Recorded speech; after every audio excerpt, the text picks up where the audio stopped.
Brianna Joy Gray was speaking with Norm Finkelstein. This was probably about a week ago at this point. This is not news, but we thought this was interesting because right at the end of the interview, Norm thought he would challenge Brianna on her support for Marianne Williamson. And Brianna did not take it well, to put it mildly. So let's take a look at this video here. And I'll end with a word of criticism of you, though reasonable people can disagree. I'm just going to say my opinion. Don't get nervous. I'm not going to say something. No, I'm just a little concerned about. Norm Finkelstein is like the Columbo of the anti-woke left. Right before he's about to end the interview. And one more thing. Oh, one more thing. There's one more thing I want to bring up before we leave. Right. And so here it goes. About time, but go ahead. Yeah. You keep speaking of Marianne Williamson as a significant candidate, a candidate who maybe you would support, and so on and so forth, because she's taken these positions, quote unquote. And to me, with all due respect, it's kind of laughable. Marianne Williamson has no record in politics. I'm sorry, Norma. I really can't. I cannot. I'm just telling you honestly, I don't have the time to sit here and defend Marianne Williamson. And so I cannot let her be. No, I cannot let you say a bunch of statements that I'm likely going to want to push back against. We really do have to wrap. I'm sorry. I'm just okay. We pause for a second. So we were going to cover this last week. And, we just felt it wouldn't really be nice to do a segment kind of critical of Brianna while she was taking her forced to vote victory lap, which was well earned and well deserved. Yeah. And there's a lot that we admire Brie for. But and that's part of the reason why we didn't do this last week. You're making up for it with this freeze. I'll tell you that. So we didn't want to get into this. We didn't want to take a jab at her last week. But I got to say, that is a pretty ridiculous reaction. If you need to rap, and I don't know why you need to rap because they weren't live streaming or anything, but whatever. If you got to go, you could just say, hey, I take that criticism to heart. Maybe we'll talk about that next time. Thank you for being here. We really don't have time to get into that now, but, I respect your opinion, whatever. I take the criticism as a comment, whatever. This, and she goes on even more. You want to play the rest? You want to add anything first? Well, she's got this tendency, this woe is me thing, like she's very put upon by this job because sometimes people push back on her in ways she doesn't like, and it's really mean. And God, I don't even know why I'm doing this. It's so terrible. Yeah, for $35,000 a month, record 4 podcasts. You remember she put out a bunch of tweets to that effect, I don't even know if I want to be doing this, for $35,000, I think you'll keep doing it. I bet you're going to keep doing it. I don't see why you wouldn't. All right, here we go. Yeah, you can cut it, just leave that part out. I'm just saying that there's no guarantee, but when you look to a candidate, at least part of the left tradition, a candidate on the left had to have proven him or herself. I think that's fine. Norm, it's irrelevant. She's not going to win the primary. So if you don't want to vote in the Democratic primary, you don't have to. I'm going to use my vote to vote for Marianne Williamson. I don't really understand why we're still talking about this on the left. I find it to be exasperating. Please don't vote for Marianne. I promise you, I don't care if you vote for Marianne. I don't care if anybody else votes for Marianne. I have a vote. I am living in D.C. I would rather use it to vote against Joe Biden. I'm not voting for RF Kennedy, so I'm going to vote for Marianne. And to me, that's logically obvious. But I'm not trying to persuade anybody of anything. But I don't know why everyone wants to talk me out of voting for Marianne. So God bless. Everybody do what you're going to do. I am going to do strategically what I think is useful, which is to register my discontent with the Democratic Party in the primary by voting for Marianne Williamson and then voting for our Cornel West in the general election. This seems to be the most obvious, least controversial statement in the history of left politics, but apparently I've stepped on a third rail. Okay, the reason why it's not irrelevant... And this is her martyr thing. This is her martyr thing. She's like, I stepped on a third rail. Everyone's coming at me. You get paid very well for what you do, and this comes with the gig.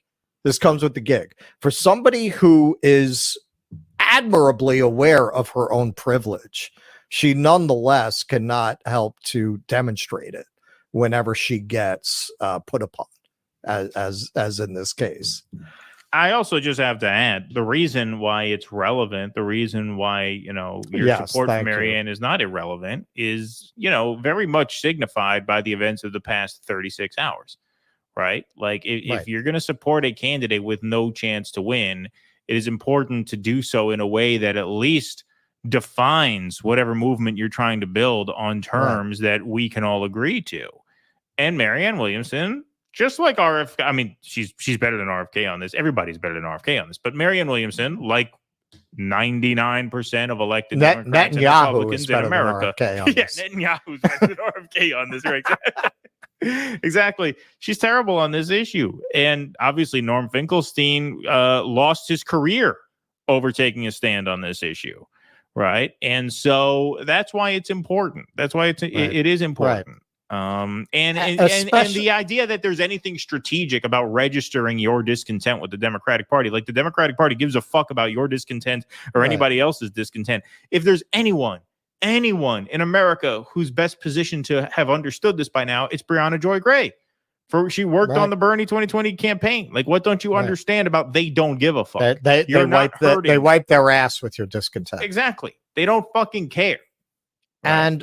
And another reason that it matters is, to borrow our friend Nick Cruz's favorite phrase, it presents the left as deeply unserious when you back a deeply unserious candidate like Marianne Williamson. What is she, on her third campaign manager now? It's the third campaign manager? I think so, yeah. There is no reason to doubt the report that came out from somebody who, took a great risk. I can't remember his name, by breaking his NDA and talking about what was really going on there and claiming that Marianne said ballot access is mythical stuff. I forget the guy's name. Yeah.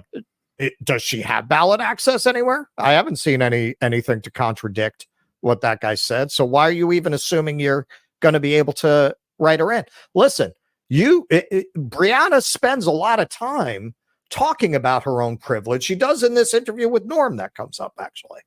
And, trying to be aware of it and trying to be conscious of it. And, that's all very admirable. What if you're conscious of the fact that your platform and your privilege give you a fucking responsibility? You have a responsibility not to signal to the people who follow you that supporting this campaign is a good idea. That's why it matters. You want to talk? Aside from what we've already said, why are you getting pushback? Because it's a reflection on your judgment and your character. That's why. Right. Yeah, exactly. But we really do have to go, Norm. But I really do appreciate you joining me today, Norm. For people who want to hear more, please do check out, I'll burn that bridge when I get to it, Heretical Thoughts and Identity Politics, Cancel Culture, and Academic Freedom. You can find it wherever books are sold. And Norm, do you want to tell people where to find you or more of your work on the internet? No. Okay. All right. No, okay. She pissed him off. I love this motherfucker. Yeah. No, I gotta hang out with him. He lives in Coney Island. Yeah, he lives right there. Yeah. Fucking crazy bastard. I always go there on my birthday. The next birthday, I'm gonna hang out with Norm Finkelstein. We're gonna put out pictures of me and him on the Cyclone. If you ever wanted to screw me over, you could start a podcast with Norm. That would be a good one. No. Yeah, no. I like you. Kid. I'll stick with you. You probably already follow him on the internet, etc. Oh, on yeah, Twitter, right. X, whatever we're calling it. Yeah. Take care of yourselves as always, and keep the faith. I mean, you could tell he was a little pissed off there. That's why he said no. Yeah. I don't want to. That's why I love him, because he is such a like on principle. Fuck you.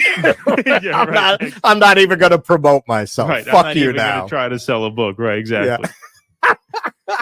All right. So look, as anybody who watches the show knows, we have been completely perplexed about why there is such a slavish devotion among some people for Marianne with, she has no qualifications. There's all this horrific reporting. People keep leaving her staff. And then somebody from her inner circle leaked a video to us of one of their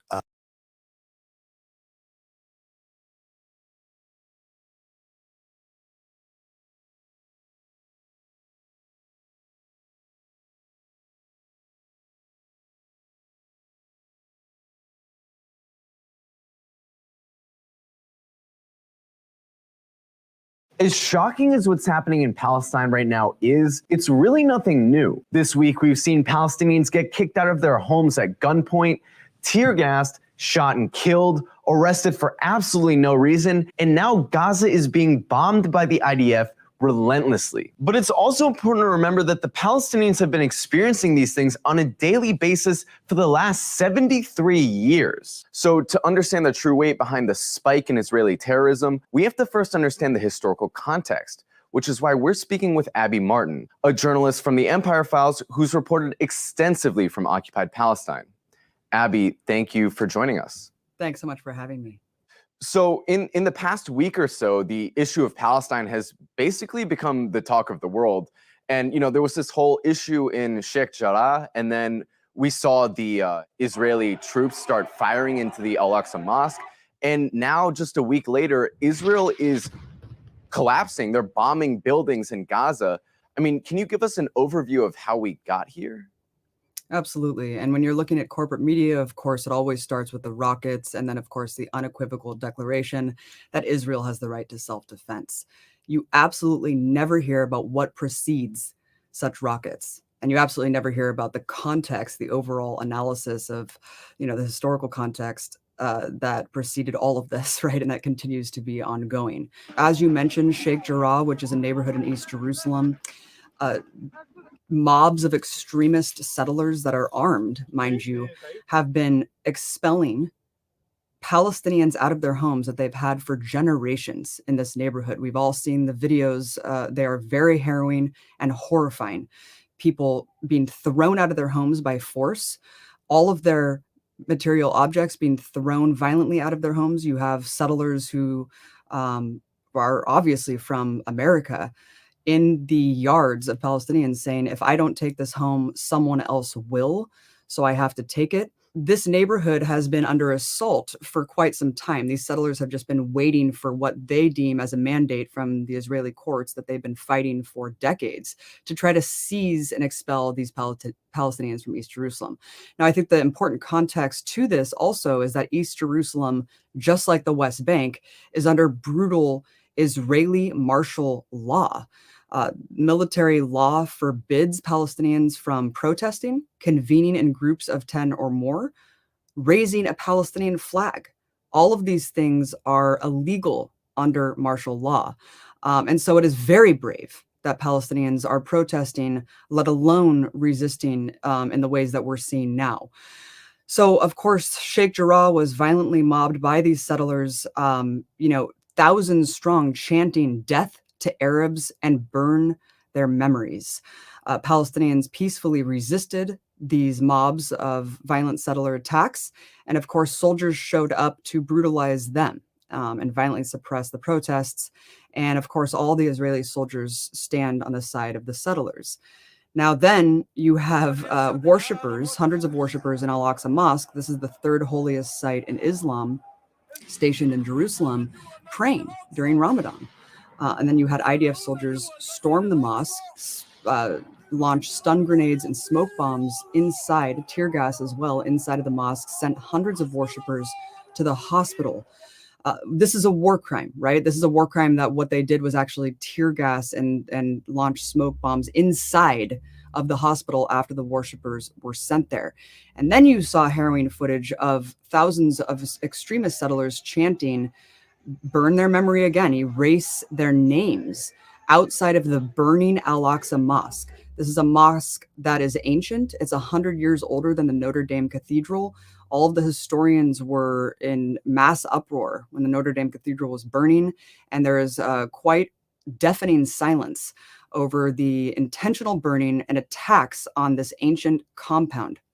So all of this preceded the rocket attacks. Hamas, the governing force in Gaza, of course, issued a statement saying, we will retaliate if these attacks continue. And I think Israel made a miscalculation here. I think that they thought that they could violently expel these Palestinians and commit this ethnic cleansing with zero retaliation. And that was a miscalculation on their part because, of course, we saw the rockets fired in response. And Israel, like it always does, issues a wildly disproportionate response, demolishing entire homes with sleeping families inside. And I just want to pose to viewers just this analogy, because I think it's really a stark analogy. Imagine a mob of armed Muslim extremists storming an ancient synagogue, chanting death to Jews. How do you think the media would respond to that? Or how about this? Imagine, let's say, a mob of Trump supporters that all were armed with weapons in an immigrant community in Texas, storming through the immigrant community, seizing people's homes and occupying them, violently throwing out the immigrants on the street. I can't imagine how liberal media would cover such a situation. So it really just shows you the extreme hypocrisy when it comes to media coverage of what's happening in occupied Palestine. Yeah, and speaking of double standards, I mean, Palestinian activists have been told forever that Israel isn't a racist country, its existence and its history isn't based on the hatred of Arabs, and that it's actually a super progressive country, and that it's the only democracy in the Middle East, so-called, that they respect LGBT rights and so on. But this totally clashes with what we're actually seeing and what you're describing just now. And you're also seeing people, Israelis, who are saying, "Oh, well, this is just the work of some extremists." They're dismissing it as extremism, but it really seems like this sentiment is mainstream in Israel. What do you think all of this that's happened in the last week? What do you think this really says about the political climate in Israel, and how widespread are these views? I don't know many democracies that actually forbids 5 million residents, that it controls, every aspect of their lives, prevents any sort of democracy for those 5 million residents, 3 million in the West Bank, 2 million in Gaza. So yeah, I wouldn't call Israel democracy, but it is interesting also that they've been able to run with the narrative that they are LGBTQ friendly and that they're this egalitarian place that welcomes, all religions to have a place there. I mean, look, with its foundation, Israel is a settler colonial state. It was founded, of course, in the immediate aftermath of World War II. And right after the foundation of Israel came the Nakba, which was the horrific ethnic cleansing that expelled almost 1 million Palestinians from their homes, razed 500 Arab villages. Those who didn't leave their homes were killed. Several years after that, in 1954, was the Prevention of Infiltration Law that basically said that any refugee trying to return there was a shoot to kill order. They also talked about laying mines in the routes of returns for refugees. So this is an order that's still in place. Of course, the enemy has somewhat shifted. Of course, they shield themselves from being able to commit these crimes with Hamas, now that Hamas is governing the Gaza Strip. But this has always been a rule that's been in place since the foundation of Israel. And Israel itself is a state that is founded on top of indigenous land. It's an ongoing settler colonial project that has been continuing for 73 years. And every single day we see the settler colonial project continue to expand, continuing to annex the entire West Bank, continuing to throw people out of their homes in a violent fashion.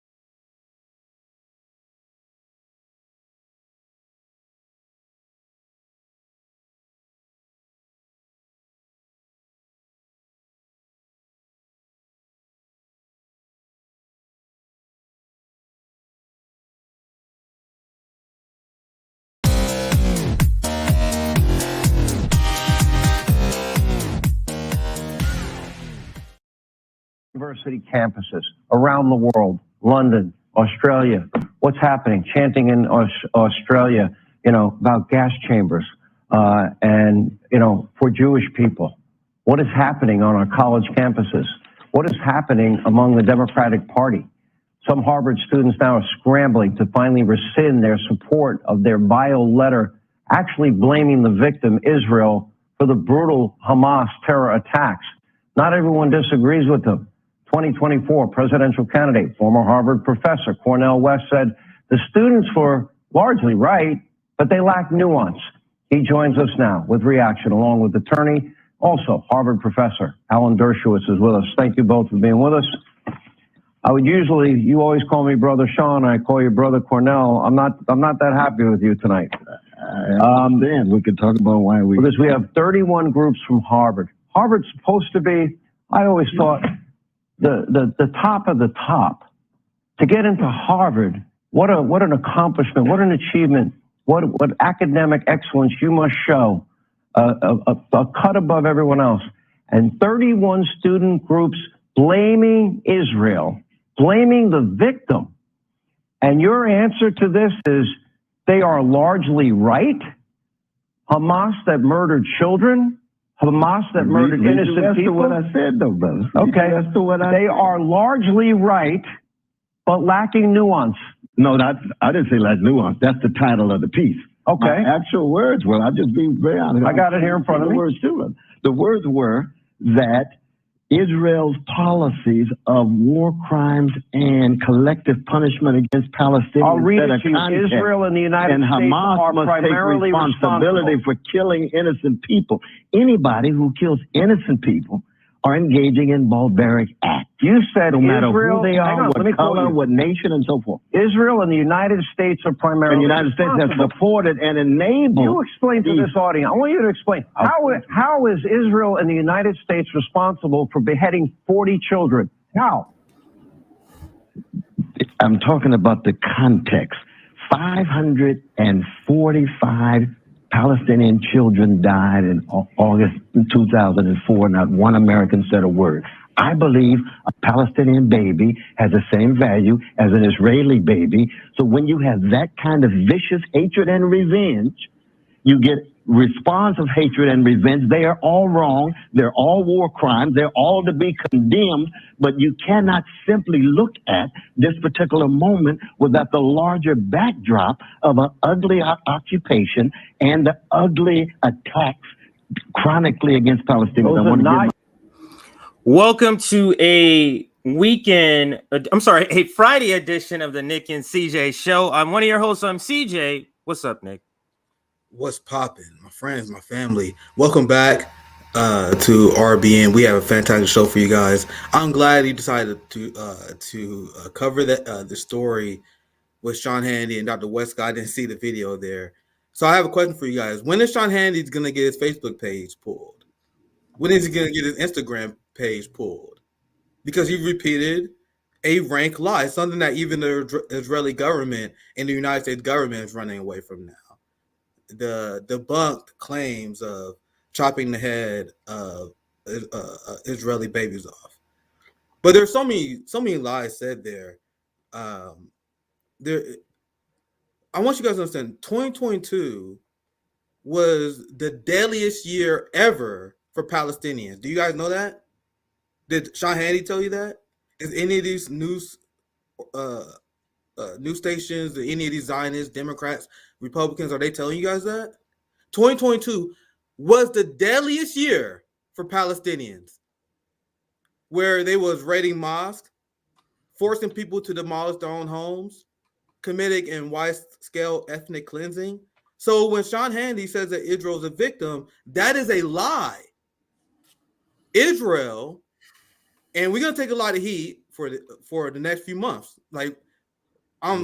RBN existence is gonna be in question because JB, let me share this.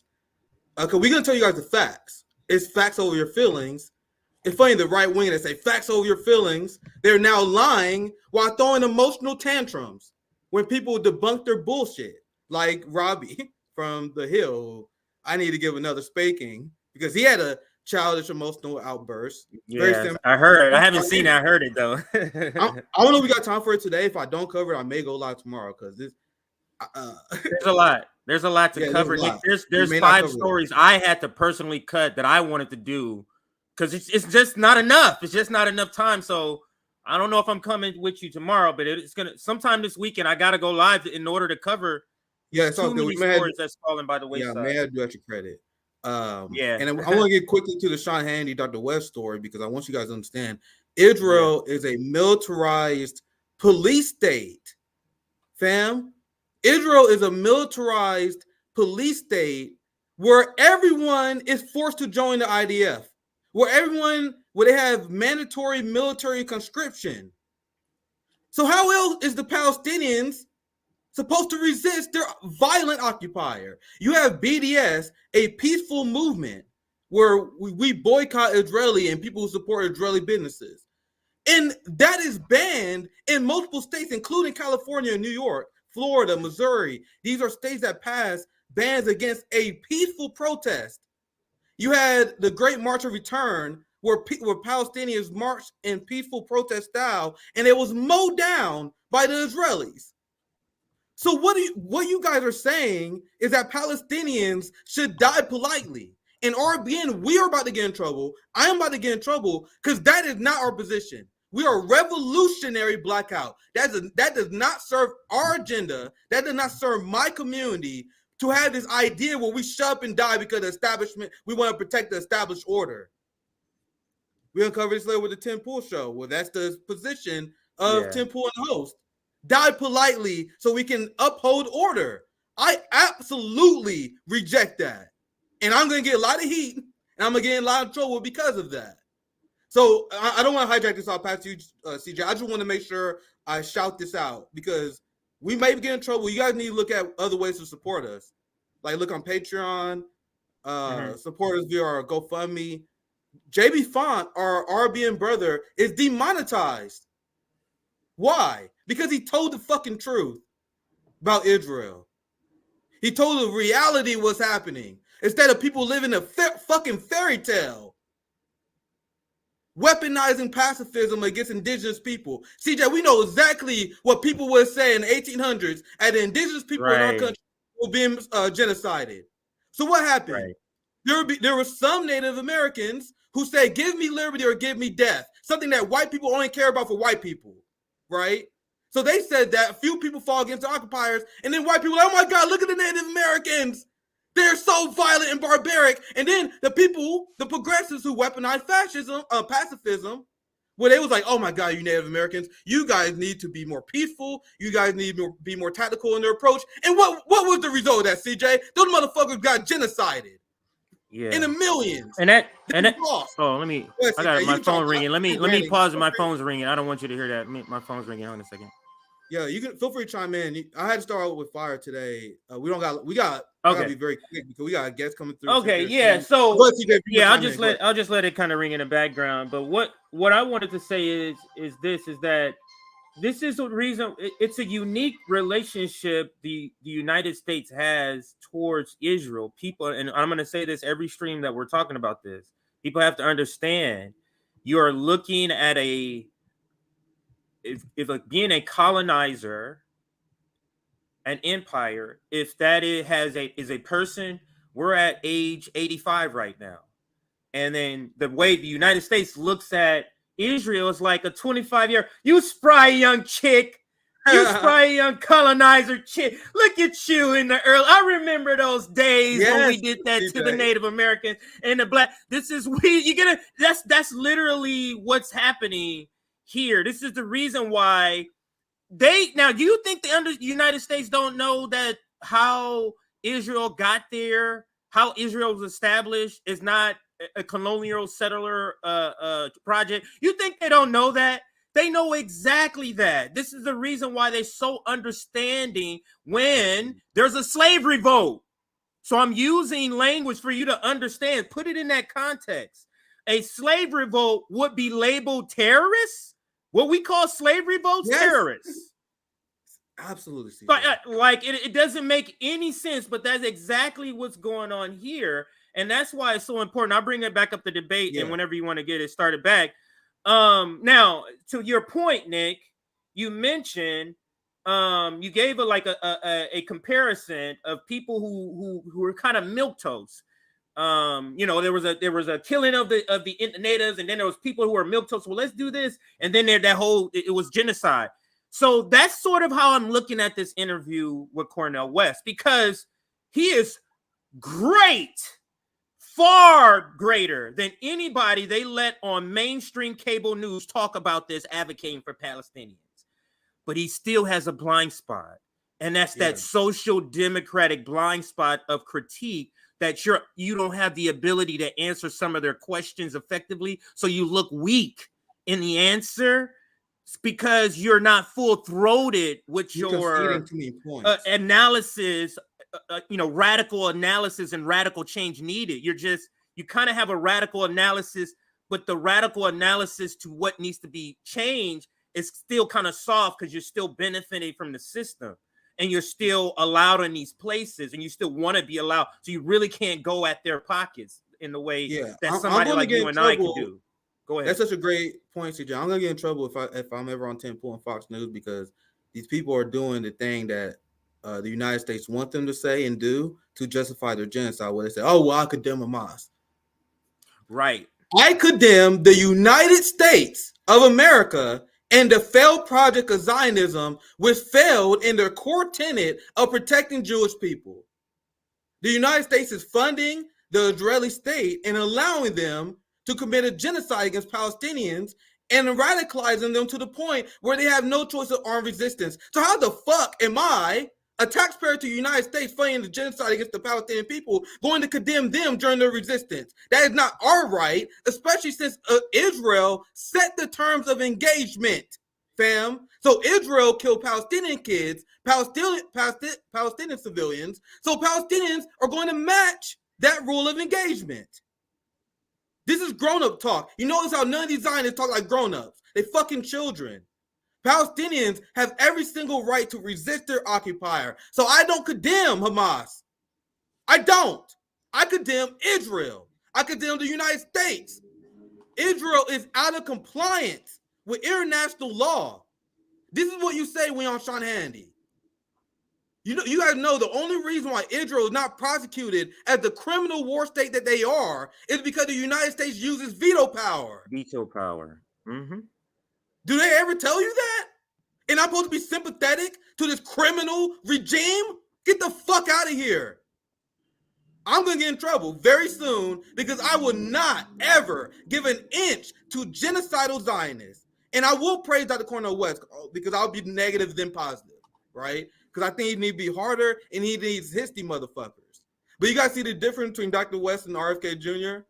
Where RFK Jr., he goes on Fox News, he want to get along with all these motherfuckers. So at least Dr. Cornel West came on to correct the record. He didn't do it the way that I want him to, but it's good to have these people on to push back against Palestinian lifestyle. We'll give him props on that. Right. But with that said, I think he should be stronger. Yeah. I don't want to be all the way negative. They're positive what he's doing here, but he needs to be stronger. And if you're not viciously, violently pushing back on these talking points the way I do, match their energy, because I fucking dare Robbie to come at me the energy he came at Bree, fam. I'll execute him like I did on Venezuela real quick. Real quick.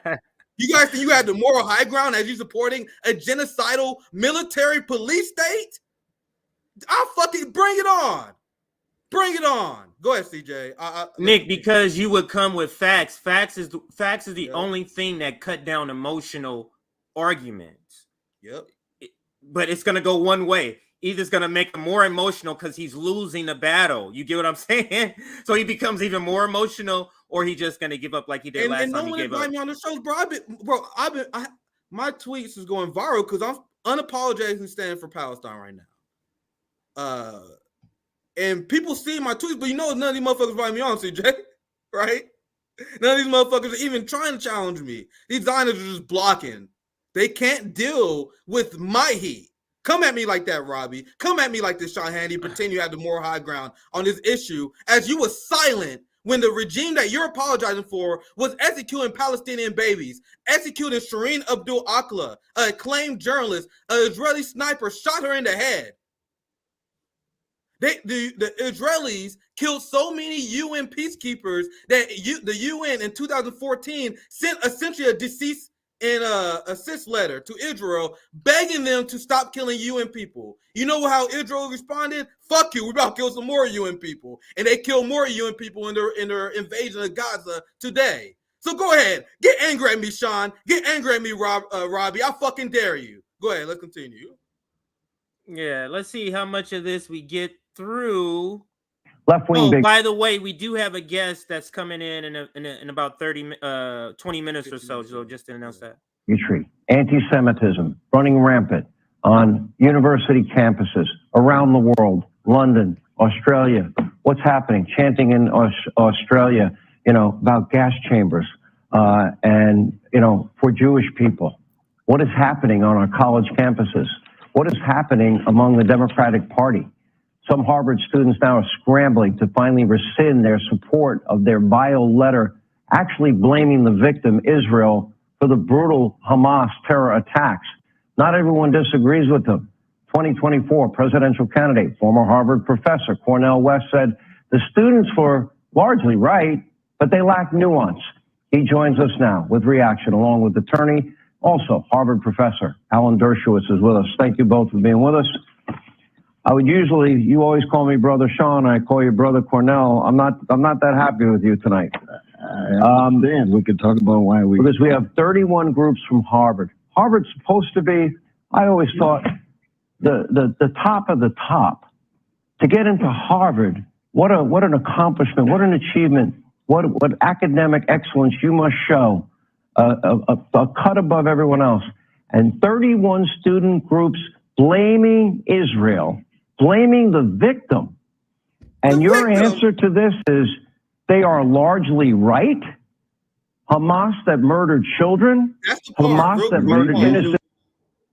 That's the part where you say the criminal police state that is only protected by the United States is not a victim when they are in an apartheid regime that has committed crimes which led to last year being the most deadly year in history of Palestine. Like, why are we framing them as the victim? That's how I would respond there. Like, why are we framing this police state, this militarized state as the victim here? But let's continue. That's what I said, though, brother. Okay, that's what I said. They are largely right, but lacking nuance. No, I didn't say lack nuance. That's the title of the piece. Okay. My actual words were, I'll just be very honest. I got it here in front of me. Words too. The words were that Israel's policies of war crimes and collective punishment against Palestinians. I'll read it to you. Israel and the United States Hamas are primarily responsibility for killing innocent people. Yeah, that's on purpose. And even though Dr. Cornel West could go harder, you guys got to realize Sean Hannity is so scared he won't let this motherfucker talk. Right. Just like Anderson Cooper as well. And that's another factor. That shows how weak the Zionist argument is. Like Malcolm X said, there is no intellectual or legal argument for Israel. They're using white phosphorus on Palestinian people right now, a war crime. They have a blockade of electricity, food, and fuel, a war crime. So where's your legal argument? They are out of compliance with international law. There's no legal argument for the state, let alone the morality of it, CJ. Right? You can break it down literally in any level. So you can't let them talk. And that's what he does here. Let's continue. And and you see it in many interviews, and we've pointed it out. And I'll just name a couple of. Abby Martin, he was an interview. Every time he started to cut to a certain point, she would cut him off. He was with Dana Bash one time. She did the same thing. Anderson Cooper. They can hear where he's going and where he's about to say, oh, it's time to cut this shit off right here. Let me ask a question and interrupt, but let's get back. Anybody who kills innocent people are engaging in barbaric acts. You said no matter Israel, who they are, what color, what nation, and so forth. Israel and the United States are primarily the United States have supported and enabled. You explain to this audience. I want you to explain how is Israel and the United States responsible for beheading 40 children? How? Let me play this again, and I want to hear how you would answer. We can just do this real briefly. Let's listen. I want you to explain how is Israel and the United States responsible for beheading 40 children? How? How, Nick? How would you answer this question if you were Cornel West, knowing that this is bullshit? What would you say? I would say, Sean Hannity, you need to apologize to your audience for misleading them, because even the IDF, Israel, and the Biden administration had to walk that back because that has been long since debunked. So are you willingly spreading misinformation on your channel, sir? That's how I would respond. Like you willingly spreading misinformation. But let's continue. Let's see what Cornel says. I'm talking about the context. 545 Palestinian children died in August 2004. Now, I need to take this moment, and I promise I'll play it because we're short on time. The reason why this is so important, why this is such a blind spot, think about it, Nick. He just said a mistruth. Let's just say if it's true, though, because it's the same argument whether it's true or not. Let's say if it's true, what you said. It's still the context of the point. But the fact, you see how Cornel West doesn't address what he says? It's an acceptance of a lie or acceptance of a framing. Yeah, you need to swap that shit down. That anybody who's on the side of Israel is going to say, see, he don't even say nothing. He just says, whataboutism. And then they're able to just label this whataboutism. When you should say something like, no, Sean, the beheadings are bad. The beheadings by people who are enslaved is a different context. You see, would you say slaves that are trying to revolt during slavery who behead slave owners? What would you call that? Is that terrorism to you?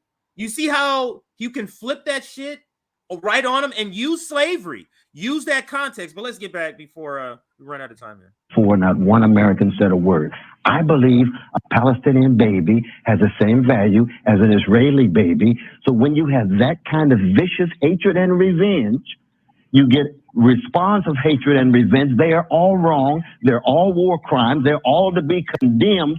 But you cannot simply look at this particular moment without the larger backdrop of an ugly occupation and the ugly attacks chronically against Palestinians. Those are not your words. Largely right. Israel and the United States are primarily responsible for this attack. Right there, CJ. I'm like, bro, I'm saying it right fucking now. You're like, that's not the word you said right in this. I'm like, I'm saying it right now. I'm saying it right now. The fuck you doing deflecting the point to what you were in this piece, in this statement? You said it. Well, I'm on your show right now. We have a chance to have a conversation now. Address my point. Let's continue. Now I'll respond right there. Professor Dershowitz. Well, I complained when Palestinian children were killed, but I explained why they were killed. Here is one of the leaders of Hamas. To the Palestinian people. He explained why they were killed. So he's saying, I did bring up Palestinian deaths. And then I explained why they were killed. So you're about to give us a good explanation why the Palestinian kids were killed. And he thinks this is a good thing. The minds of these people, man. Let's listen. Why they were killed. Here is one of the leaders of Hamas. For the Palestinian people, death has become an industry. The elderly excel at this, and so do the children. This is why we have formed human shields of the women and the children. Hamas is the ones responsible for the killing of Palestinian children. Also, the Hamas has a term. It's called the CNN strategy. And the CNN strategy is... They can't leave Gaza. Israelis can leave. They don't have to be a participant of violent colonialism. Palestinians in Gaza cannot leave. The parents who have children there cannot take their children out of the area. There's only one willing participant, and that is Israel, that is pulling the trigger on the children that they kill. But then he blames the Palestinian parent for the inability for them leaving. Unbelievable. Let's continue. Unbelievable. Unreal. Induce Israel into killing Palestinian children by using... seduce Israel into Jesus. killing Palestinian children. Oh my God. Seduce them, Nick. Oh my God. There's some high heels and the slit in the skirt. You seducing them to kill What the fuck? But taking somebody's homeland isn't seducing them to do what they did, what Hamas did. What the fuck? Using them as human shields. Then parade the bodies out on CNN, and you'll see what happens. People like Cornel West will engage in crocodile tears, blame it on Israel when. Are the kids dead or not? What do you mean crocodile tears? Are they dead? So basically, Alan, I don't know if you can hear it, everybody. He is saying Palestinian kids aren't worth anything because he's saying, yeah, they put them in front. It's their fault. And then you're seducing them into killing them. You see how none of the blame is on anyone who's holding the gun, who's holding the bomb. But let's continue here. She shouldn't have. And the entire blame is on the Palestinians, Hamas, for using their children as human shields, and then using their children as shields to permit the killing of Israelis. Don't accuse me. What is Hamas's charter? I have the same outrage when Palestinian babies are killed, when Jewish babies are Israeli babies. I want. Alan said it shouldn't be the same. He's gonna say that. After you comment, you're gonna listen what he says right here. I'll let play. Oh yeah, you might want to hear it just to include it. Yeah, in what you say here. Let me just rewind it a second. Shouldn't be the same outrage. I want you to have the same indignation when Palestinians are killed. Not when they're killed. Not when they're killed by Palestinians. You can't make a moral comparison when Nazi. Not when they're killed by Palestinians. You don't think they apply this sort of logic to black people when they go black on black crime? We don't care about their lives. Not when they're killed by blacks. This is how they think of us. Killed in the bombings of Dresden. I didn't have the same comparison when Jewish kids were put in gas chambers and crematoriums. You're a professor of theology. Don't you understand the moral difference between deliberately murdering a kid and having collateral damage because there are human shields? You're running for president of the United States. What would you do? Let me tell you. Let me ask the question. Okay. What would you do if terrorists were firing at American children in America and the terrorists were hiding behind Palestinian children? Would you allow the killing of Americans to continue, or would you go and get the terrorists, even if it meant possibly collateral damage on Palestinians? What would you do? I'll tell you exactly what I would do. First, truth and morality tend to be two casualties in any context of war. I would want to tell the American people the truth. I would tell them what the context is, how we found ourselves in this situation. And I would not jump for a military invasion and a genocidal attack on a genocidal attack on Gaza. No. It's not a genocidal attack when you're killing terrorists. This is like Warsaw, 1943. Where do they go? Where do they go? Yeah. Let me tell you where they go. They go to the UN.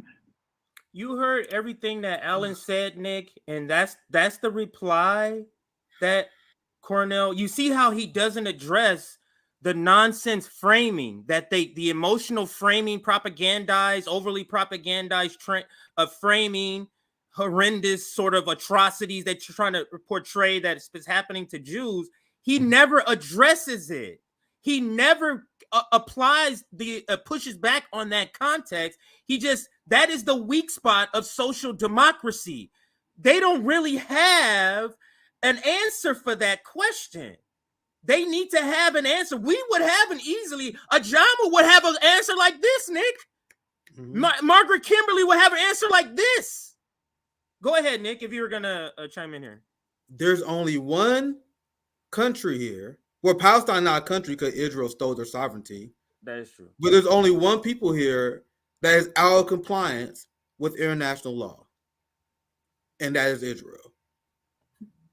Palestine has the legal right, based on the UN Charter, to resist their occupiers. And this claim that you are using, Alan Dershowitz, that Palestinians have human shields, it's the exact opposite.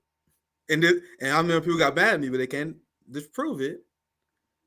As I said, every single Israeli adult is a participant because they have to be part of mandatory military service. Israeli children, just like Palestinian children, are victims because children can't consent. Children can't consent on where they live, so they are victims. Meanwhile, Palestinian children can't leave, especially in Gaza. They can't leave. You know, the average life expectancy in Gaza is 18, so most of these kids don't grow up. Jesus Christ, so that is Israeli children, their parents can always allow them to leave the apartheid state. So who's actually using the children as human shields? It'll be Israel, because they are unwillingly forcing these children to live in a settler colonial state, a state where Zionism has failed. Zionism, and the promise of Zionism, is to have a state where Jews can be safe, a Jewish safe haven. That has failed. There is nowhere that is more unsafe for Jews than the state of Israel. But you guys let your children live there? So who's actually using human shields here? Let's continue. Then I see Alex in the background. Yeah, just give us a couple more minutes. Yeah, a couple more minutes. We'll play this, and then we'll get our guest in. Thankfully, he is here on time. Love it when our guests are here on time. So thanks for being here on time, sir. Let's play a little bit more. Here. UN is keeping Gaza to they go to no. The UN has places in Gaza. They go to the 11 UN people that they killed in the last few days. They go to Egypt. They go. Wait a minute. Let me make another thing clear. Gaza City is very dense, but Gaza itself, the Gaza Strip, there's lots of room. The Israelis have said, get out of Gaza City, go to Rafah, go to Khan Yunis, go to other places. And you know what Hamas is saying? No water, no food, no electricity. You know what Hamas is saying? Hamas is saying, don't go. I'm not here to defend Hamas. Well, you are here. I'm not defending Hamas. Wait a minute. You see that? What did you say about Hamas? I'm going to bring it down because it's the same topic, so we can bring the guests in and just continue on Israel. But you see that? I'm not going to defend Hamas. Why not? What did you say about Hamas earlier, Nick? You said anything. You asked the question. Oh, go ahead. I'll let you say it. Go ahead. There's debate within the Palestinian community about Hamas, and they will continue to have that debate. That debate is not for us to have. That is for the Palestinians to debate among themselves. I will not ever condemn people's legal right to armed resistance. And that is what Hamas engages in armed resistance. It is not our position to throw Hamas under the bus. They are following the rules of engagement that Israel set. Israel targets civilians, Israel bomb and kill their children. So of course Hamas or anyone else will match the rules of engagement that Israeli set. Correct? But before I get on another rant, I want to introduce our guest here. I would love to get his thoughts on this. Came with a high recommendation of our friend Zoya's Life. Welcome. It's great to meet you, my friend. First time we had a chance to talk. Alex Avinia. Hopefully I'm saying that correctly. Welcome to RB. And I want to pass it to you so you can introduce yourself, since this is the first time you're on our network, your background and the background of your advocacy on this issue. So I'll pass to you, Alex, for an introduction. No, thank you for having me. My name is Alex Avinia. I'm actually a historian of Mexico and Latin America here in Arizona at Arizona State University. So I'm actually, as I told Zoe, I was like, man, I'm not even an expert on this. I just have some thoughts, but I'm very humbled and I'm happy to be here. And I guess in terms of in relation to this topic, I was in college when the second Intifada happened. And I think that's when I started really paying attention to this topic. Following the news introduced me to the writings of people like Edward Said, the poet Mahmoud Darwish. And ever since then, I've been, for a variety of reasons that we could get into if you guys want to, because there are some direct connections between Israel, between settler colonialism in Palestine and Latin America, and more specifically. I would love to hear that, actually. That'd be interesting. Yeah. So thank you guys for having me. But I'm just like a humble, Twitter shit poster that I got invited to be on your guys' great show. So thank you. Thank you for having me. Yeah, absolutely. And I actually would be interested in hearing that analysis, especially considering your background and experience on Latin America. Something I always read about and try to learn to get better on, and is how U.S. colonialism and imperialism affected the politics and daily lives of my Central American and Latin American brothers and sisters. I want to get your thoughts on this before we dive into that topic. You have the West, what I call this mass genocidal psychosis that's forming, where people are just using the most ridiculous arguments. Even people like Ben Shapiro on the right are literally using AI-generated images of decapitated babies to justify genocide. You had Joe Biden, who lied in public. This should be an impeachable offense. He lied saying that he saw beheaded babies. Why? In order to justify the genocide of Palestinian babies. Now, this is from the AP. Palestinians flee northern Gaza after Israel orders 1 million to evacuate. So if you guys don't know, the unhinged police state Zionist regime, they gave the order for millions of people to flee in 24 hours. There are people who have disabilities, people who rely on electrical support that the Israelis cut off. It's an order that they know is not possible. The same way that Benjamin Netanyahu told everyone in Gaza to evacuate, knowing that they live in an open-air concentration camp.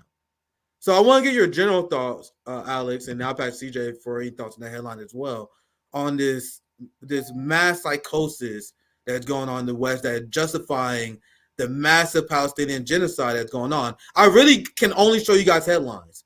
JB got demonetized. We gotta be very careful what we show you guys, because they are using that as justification to take down pro-Palestinian channels. So just in general, Alex, what are your take on the latest happenings in this push to justify the genocide of the Palestinian people? I mean, I think one of the things that stands out to me is that we've had more than a year of this argument, but applied from a different perspective in relation to Ukraine and Russia, right? So we were told for more than a year by mainstream media to think about a certain way in regards to the collective punishment of civilian populations. And after what happened on Saturday, it's been reversed. And now we are living in a moment where the collective punishment of civilians is not only quote unquote legal under international law, but you have all the Western governments, the most powerful governments in the world, lining up behind it. To me, I mean, this is unreal to me. Like I've been kind of like on this emotional roller coaster, watching following this stuff on the news, following this stuff on social media, where you have the most powerful governments on this planet saying that it's okay to collectively punish more than 2 million people who live in one of the most highly dense places on this planet that has been an open air prison since 2006, 2007. The collective punishment of civilians as enacted by Russian forces in Ukraine was highly illegal and immoral, but not in this case. And that really stands out to me. This is one of the things that I've been thinking about for a while. Historically, if you think about, and I tweeted something about this a couple of days ago, historically, any sort of revolutionary process, though, is going to and has faced a similar media type war.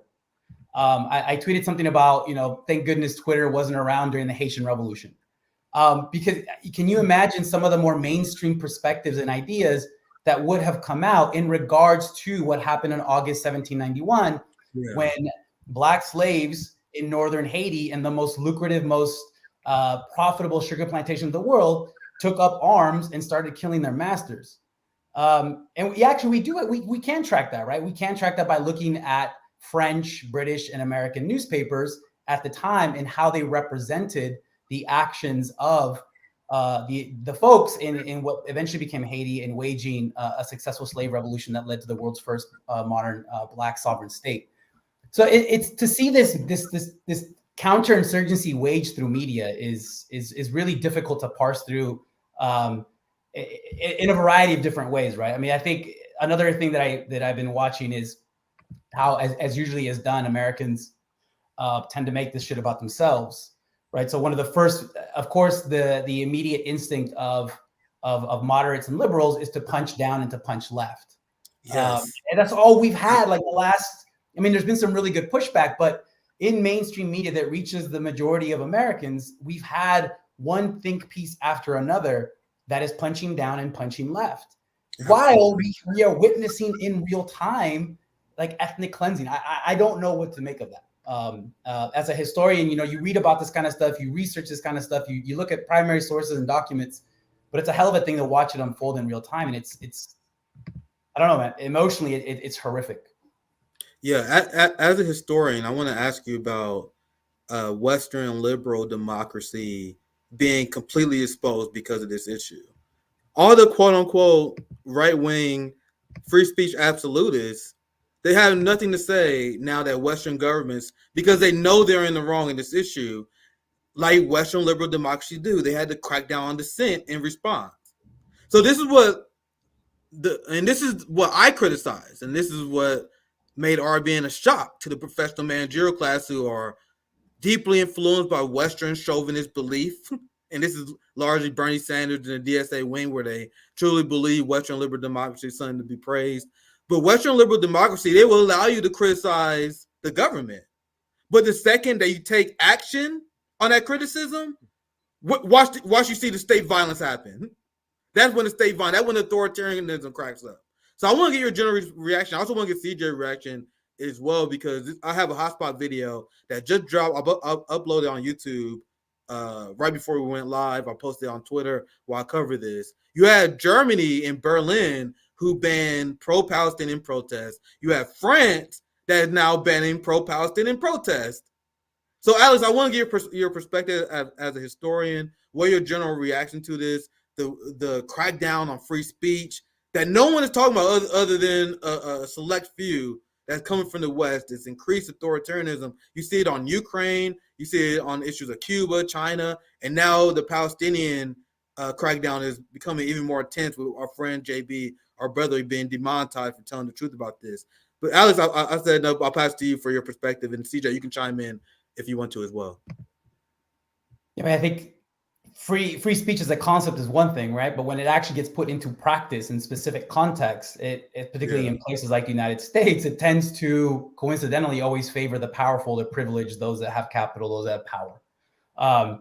So it's a hell of a thing to watch France try to ban pro-Palestine, anti-genocidal protests, right? Because France has a really terrible record with this.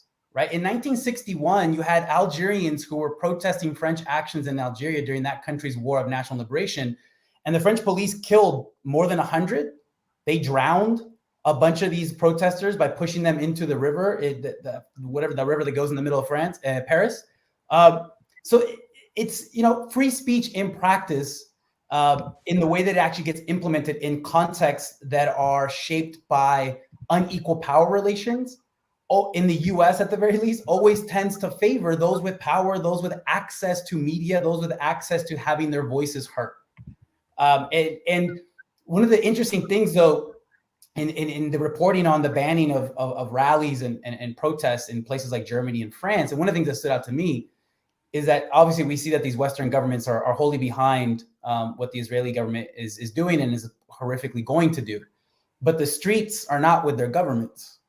And I've seen just this morning, I've seen videos from different areas of the Middle East, people coming into the streets with waving their Palestine flags, trying to force their governments to do something to prevent what looks like will become a horrific genocide, right? Based on what the Israeli government has been saying the last 2 days.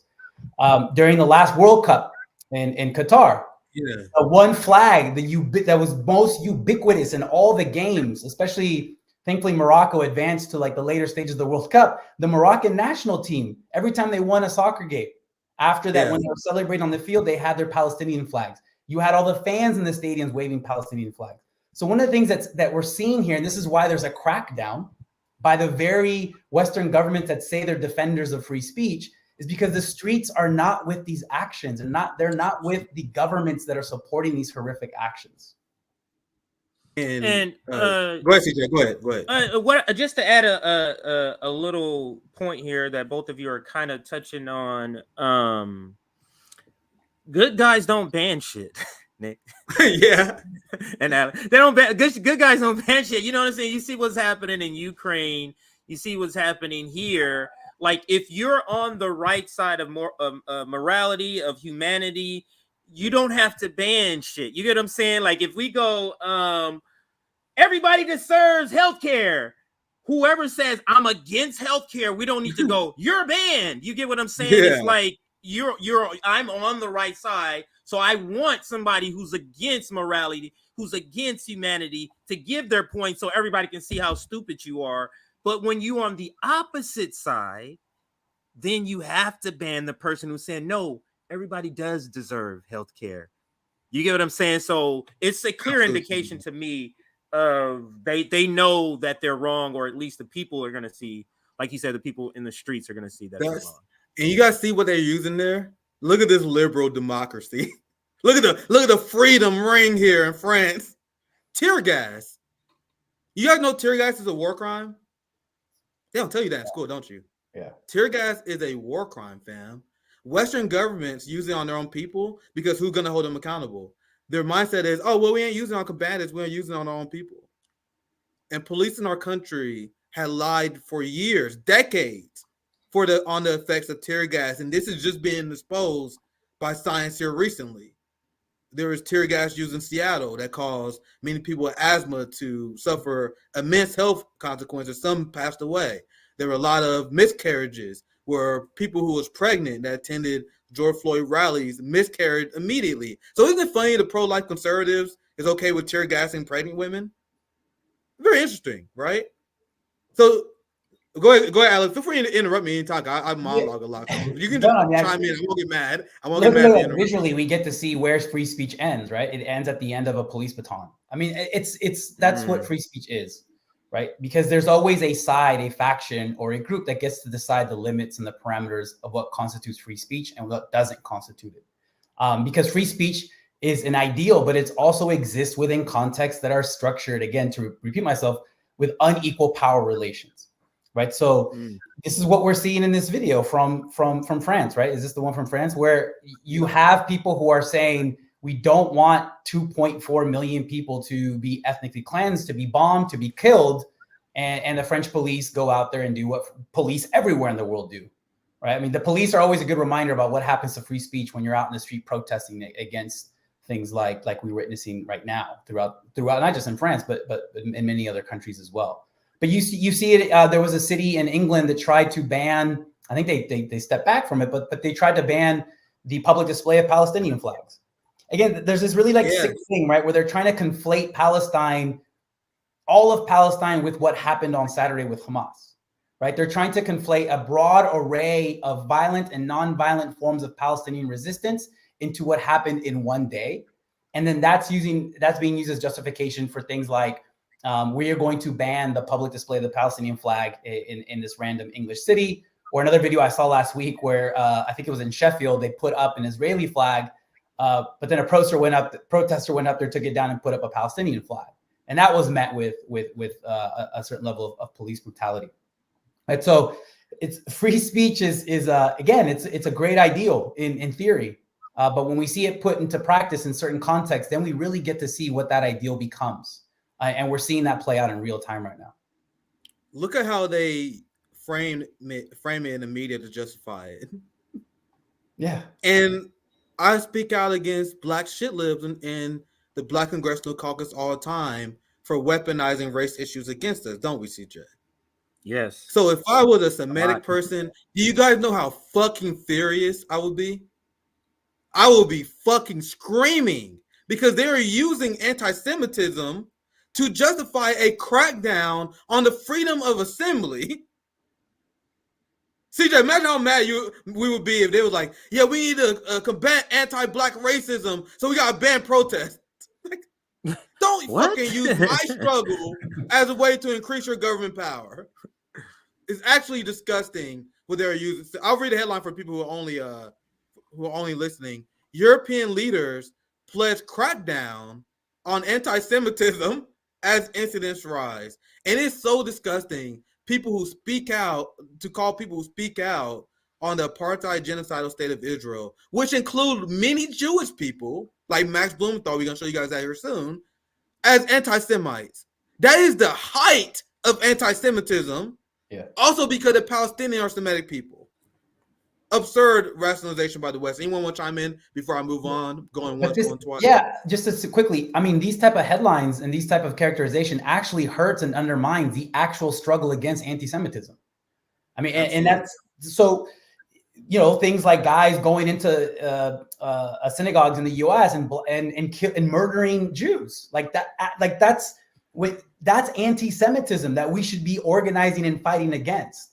But the disingenuous use of it, like in this headline, actually hurts the cause of anti-Semitism.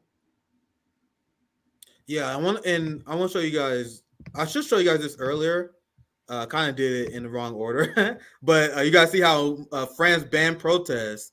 So the French, being the French, was like, "We fucking dare you to enforce this shit." So I'll read this tweet from my friend Sarah. I saw that. She said, "Wow, a massive demonstration in solidarity with Palestine is currently taking place in Paris, France.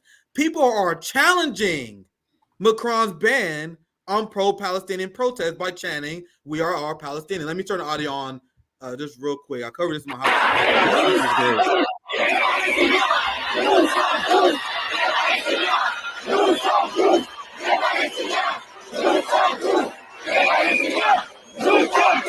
We are all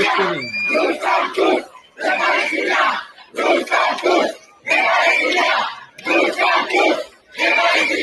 And they are right. We are all Palestinians. That's why I have the position I do that, scaring the shit out of white people right now. Why does it make sense for us to condemn people who are resisting their violent occupier, CJ? How does that serve us, people who've been victim of the same violent regime? Does not. I'm sorry. But let me listen to this bass out chant.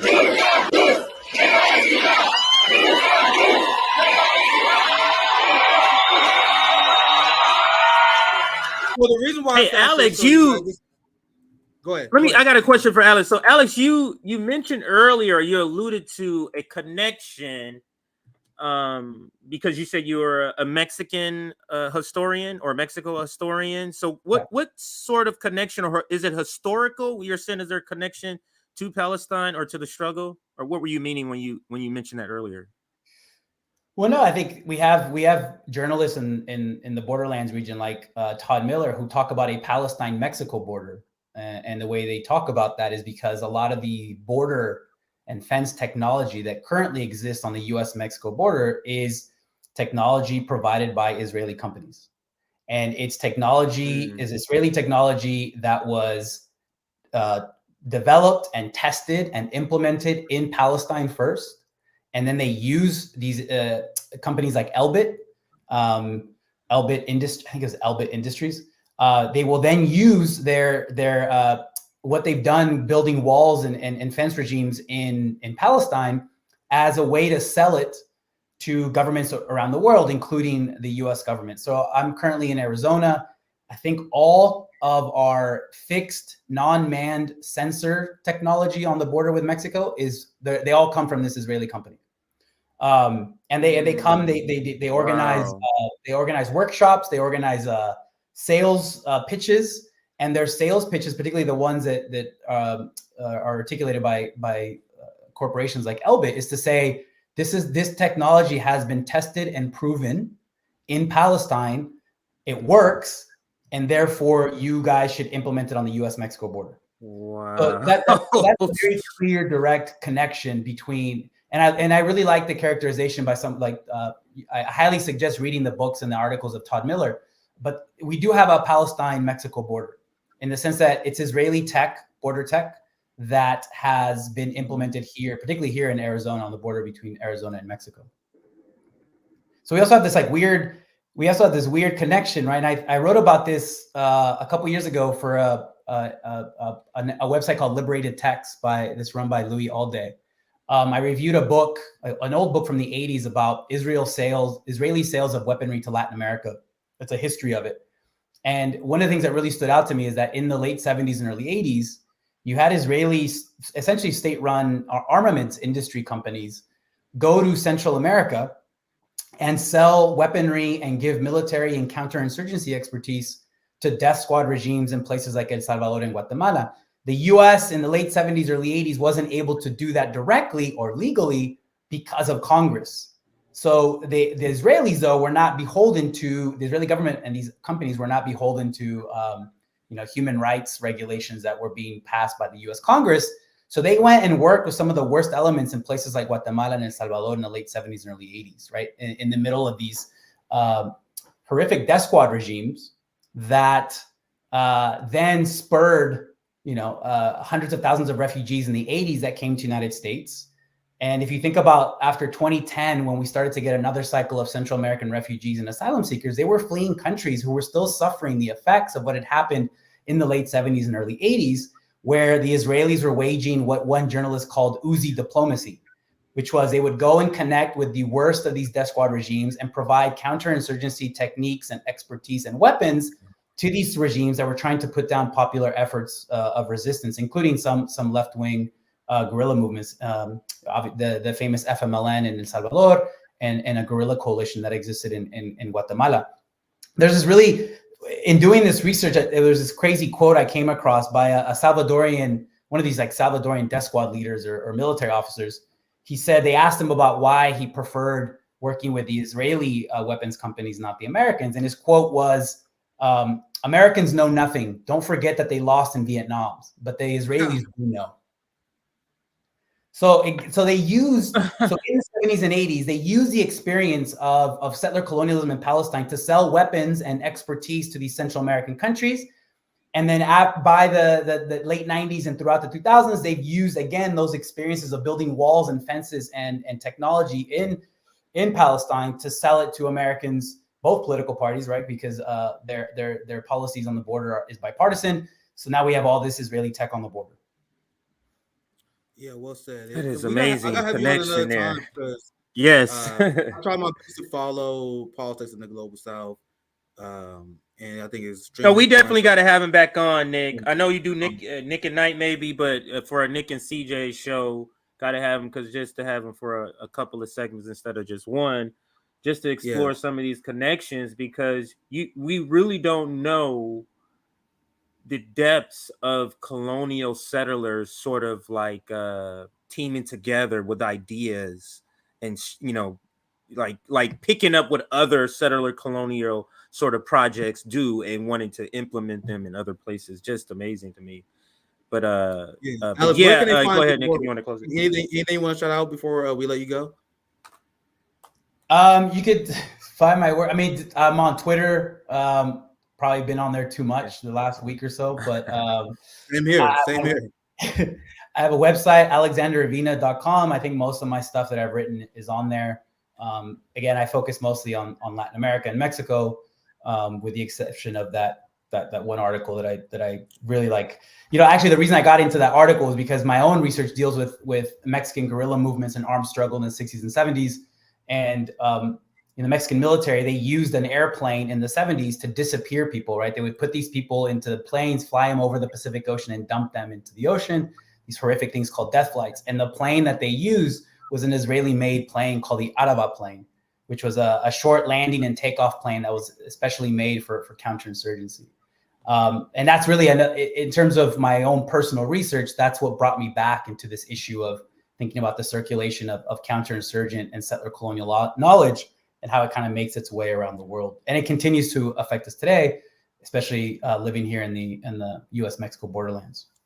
Yeah, well said, Alex. It was great to meet you, and we definitely will have you back on. And interested in hearing your analysis. So thank you for joining us. I'll put you in the back. Thank you, sir. Yeah, thank you, guys. Thank you. Yeah, so what I'm gonna read a few super chats so we don't get buried, CJ. Yes, and sir. And then the next story we're gonna cover. The next cover will be the story will be the Max Blumenthal and Tim Pool conversation, which I think is extremely important to cover because Max Blumenthal is the perfect motherfucker for this job. The perfect motherfucker for this job because I'm emotional. Like sometimes that helped because that helped me slay Robbie, right? I was able to control my emotion with my debate with Destiny, but you guys see with Vosh and other exchanges, I'm an emotional guy. Not always great for debates, you know what I mean? Like you need someone who's a cold assassin, someone who can put their emotions aside and just fucking snipe and assassinate people with your facts. So big shout out to Max Blumenthal. We're gonna cover that here soon. So let me get to a big shout out to a few new members we have. Ronald Shaw, Bruce Moore, and Skyzar. What a powerful name. Big shout out to everyone who's a new member. I see Sean as well. I'll try to get all the member shout outs first here. Thank you, Sean, for being a member for 4 months. Appreciate it, brother. Appreciate everyone for being a new member. Now I'm gonna read a few super chats. So we don't get too buried, because I don't want to rush through super chats, because I appreciate them. So I think it's better to try to split them up. No, that's good. You do a couple here now. We got a little time to do it. Yeah, thanks for the $4. Avery Bella, greetings from Yakima. Love you guys. Just got my RBN hoodie in the mail this week. Big shout out to all the fam that got RBN merch. It's been a long time coming. You guys are gonna see me rocking the NATO as a terrorist organization a lot. You guys gonna get tired of me fucking wearing that shit. Anyway, thanks for $5. Guys are the guy with the powerful name. What specific role do you think the Biden administration plays right now on the Israel-Palestine war? Biden should be impeached for lying about seeing evidence of beheaded babies. And then the Biden administration had to immediately put out a statement. They said, oh, well, he was just speaking generally. He saw general atrocities. No, Biden lied. CJ, Biden lied. You got to understand this. In order to justify the upcoming Israeli genocide. Do you guys know how fucking crazy that is? That is the kind of shit that they told us Trump would do. You know what I mean? And people like AOC and Bernie, they supported Biden, who's doing this. And now AOC is tweeting about everything else except the person that she supported. That's what they always do. They always do that. But AOC trying to stay face like a motherfucker, because if you look at them as just pure text, they're good tweets, right? Just look at the text, no context, right? Good tweets. Then you realize she voted president on the Iron Dome. Then you realize that she endorses the same party that complicit with the genocide. So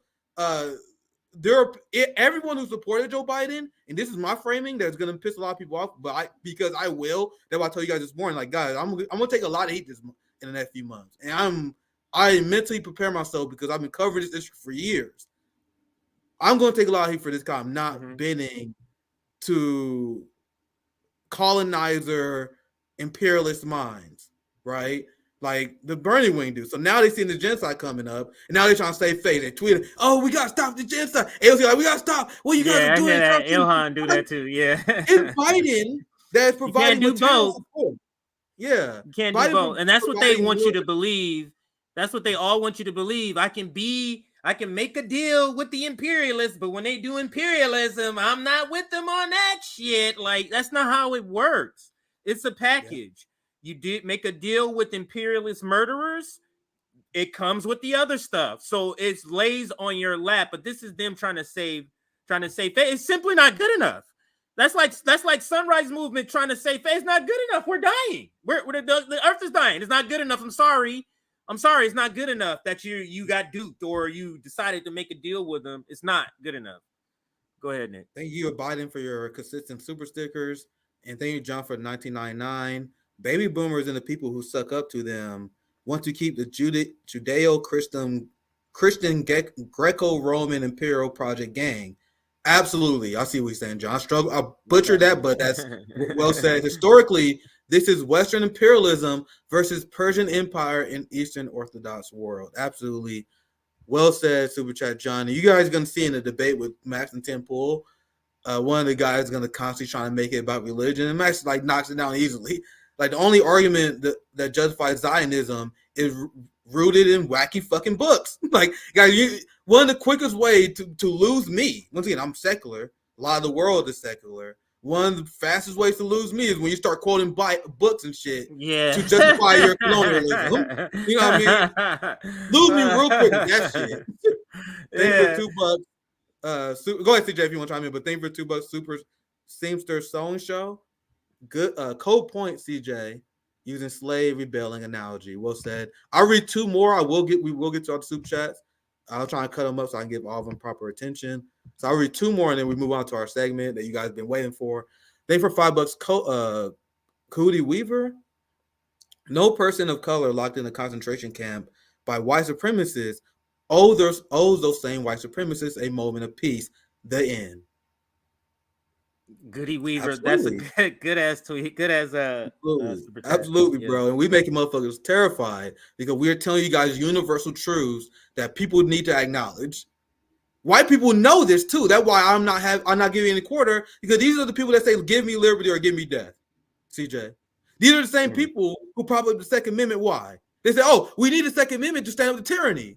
But then when black people or Palestinians stand up to tyranny, they're like, oh my God, terrorism. What the fuck do you think the Second Amendment look like in practice?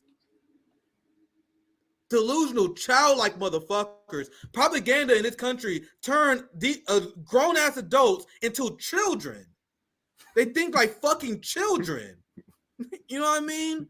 This is fucking real life. And I am not going to condemn the tools that we're going to necessarily use to resist our violent oppressor. Because like Kwame Ture said, peace and pacifism is good if your enemy has a conscience. Does the violent fascist Israelis, does it look like they have a fucking conscience? Absolutely not. Thank you for $5, Everton. I wanted to point out West had more heat for Jimmy than these evil people. Stuff like this is why I can't get behind West. He's always weak against Empire. Not wrong there, because that's the same thing. I don't understand that, because, and it's just a general criticism of the PMCs, right? You guys saw how Marianne Williamson was grilled on Fox News? I saw the interview she had with Jesse Waters or some other guy, and he kept cutting her off constantly, like mocking her chances. He was so condescending to her. But Marianne Williamson was all smiles in that interview. Yeah. Just going with she wouldn't call him a mansplainer. She wasn't upset with him. But then I had her on my show, and I showed her a ton of grace. Let her go on minute diatribes without answering my question before I was like, hey, man, you going to fucking answer my question or not? You know what I mean? But then she gets mad at me when I was way nicer than her than Fox News or CNN or anyone else. The same way with Dr. Cornel West. Like, he doesn't flip at Sean Hannity and the other guy, but he flips at Jimmy Dore. I don't understand. Like, it should be the exact opposite. You know what I mean? You should be embracing us, independent media, with love, instead of they embrace corporate media and cable news with love, and then they go on our shows and they want to fucking boss us around. It's weird. It is weird. Class. One last super chat. Thank you, Mark. I would like to hear. Oh, too late. Sorry. I would like to hear Alex's views on the Zionist argument that there's never been a Palestinian state. Love RBN. Well, Israel and the Zionists are the people who prevented that. So that's always a weird argument for them to make. Every time Gaza try to build infrastructure that will make them independent of Israel, the same way they try to build a power plant, Israel bombs it. Like Israel bombed the last independent power plant that they had in Gaza in the mid-2000s. Whenever Palestinians invest their money, like they do, they invest their money in water. What do? They poison their water. Now 99% of the water not drinkable. Anyway, I'll spare you guys. I can go on all day because we gotta get to our next segment. In the Timcast conversation with Max Blumenthal is definitely interesting. I want to show you guys this guy. Don't know his name. He introduced himself as an anti-communist, anti-counter-revolutionary fighter. Now, I have no idea if this guy was fucking serious when he said that, because that's so absurd to say. But he introduced himself with that with a smile. Actually, let me see if I can find the timestamp. I didn't have it planned because this is a 2-hour show, and because of Max Blumenthal, I got maybe an hour into this. I watched more Tim Pool watching this show than I did combined, period. Anything. All the clips, of anything. I got like an hour in. So I got timestamps to shorten this segment on exchanges I think are important. Let me show you guys this one, because I think this is when he introduces himself. Hello, everybody. My name is Phil Labonte, very failed musician, vocalist for All That Remains, anti-communist, and counter-revolutionary. Hey, guys. See, once again, I don't know if he's serious or not, because he introduced himself as an anti-communist.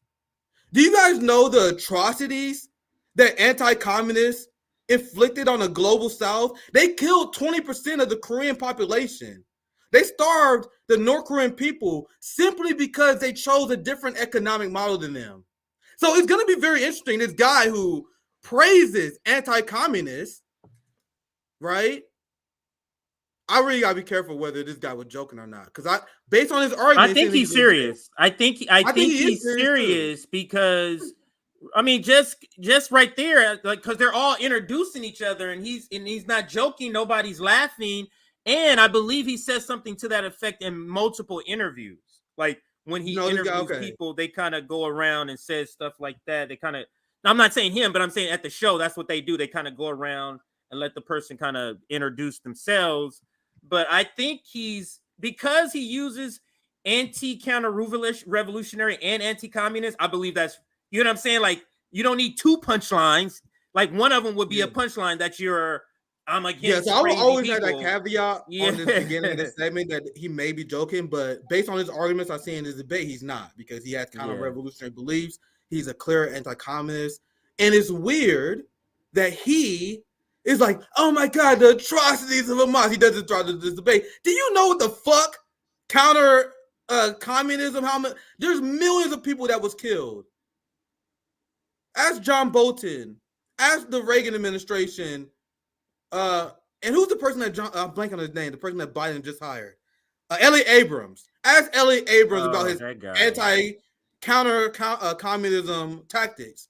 So there have been all these people that was victim of torture, all these gross actions, but you're an anti-communist, but you want to take the moral high ground on this issue. So one thing I'm gonna say, and I'm gonna get to this video next now, Tim Pool was actually way more chill than I thought he would be in this interview, because I don't know that much about Tim Pool. I know him as a culture warrior. Anything I see about him, he in the culture war. But I view he probably someone who's very hard to diagnose politically, because he's anti-war, into the culture war, repeat right-wing talking points. But he immediately acknowledges, like, Max Blumenthal is out of his league. So he tried to put back. He asked Max like these follow-up questions, right? And then immediately he's smart enough to realize, like, man, I can't debate this motherfucker. So good point, Max. I need to bring someone on that can dispute it. Meanwhile, this anti-communist guy, he keeps going at Max, and then Max will slap this motherfucker down with facts. Then he will get emotional. Max will slap him down with facts again, and then he would be quiet. And I know it's something around the 40 to 50 minute mark. And I'm summing this up because we're not going to show you the whole thing. He kind of chill out because he realized his anti-communist guy realized he's out of his league. Like, and he stopped being as combative. That's why I'm going to show you guys this part, because I believe this part up next is the most combative that I saw. If you're interested, I do recommend watching this, not because of Tim Pool, but because I want you guys to see how to disarm and destroy these Zionist people. I was extremely impressed by Max. He's definitely a much better person to have in this place than me and many other people. So let's start here. Agreed. Because I was like, for his demeanor. It's for his demeanor, specifically for his demeanor.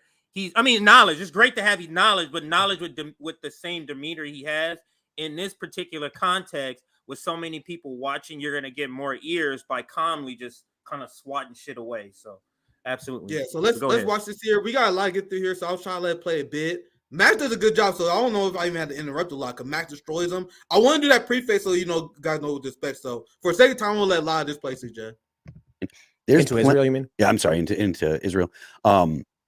There's plenty of evidence that they killed innocent people. There's plenty of evidence that they, carried out what amounts to a terror attack. It's not a military operation. There's plenty of evidence. So there are videos you don't want to watch. Absolutely. And I don't need to believe that they were cutting off babies' heads to condemn the attack on Israel. So, if it turns out that it happened, I'm not shocked. I mean, I was alive when ISIS, when the So what he does here is connect the Palestinian resistance with ISIS, as you can see him continue.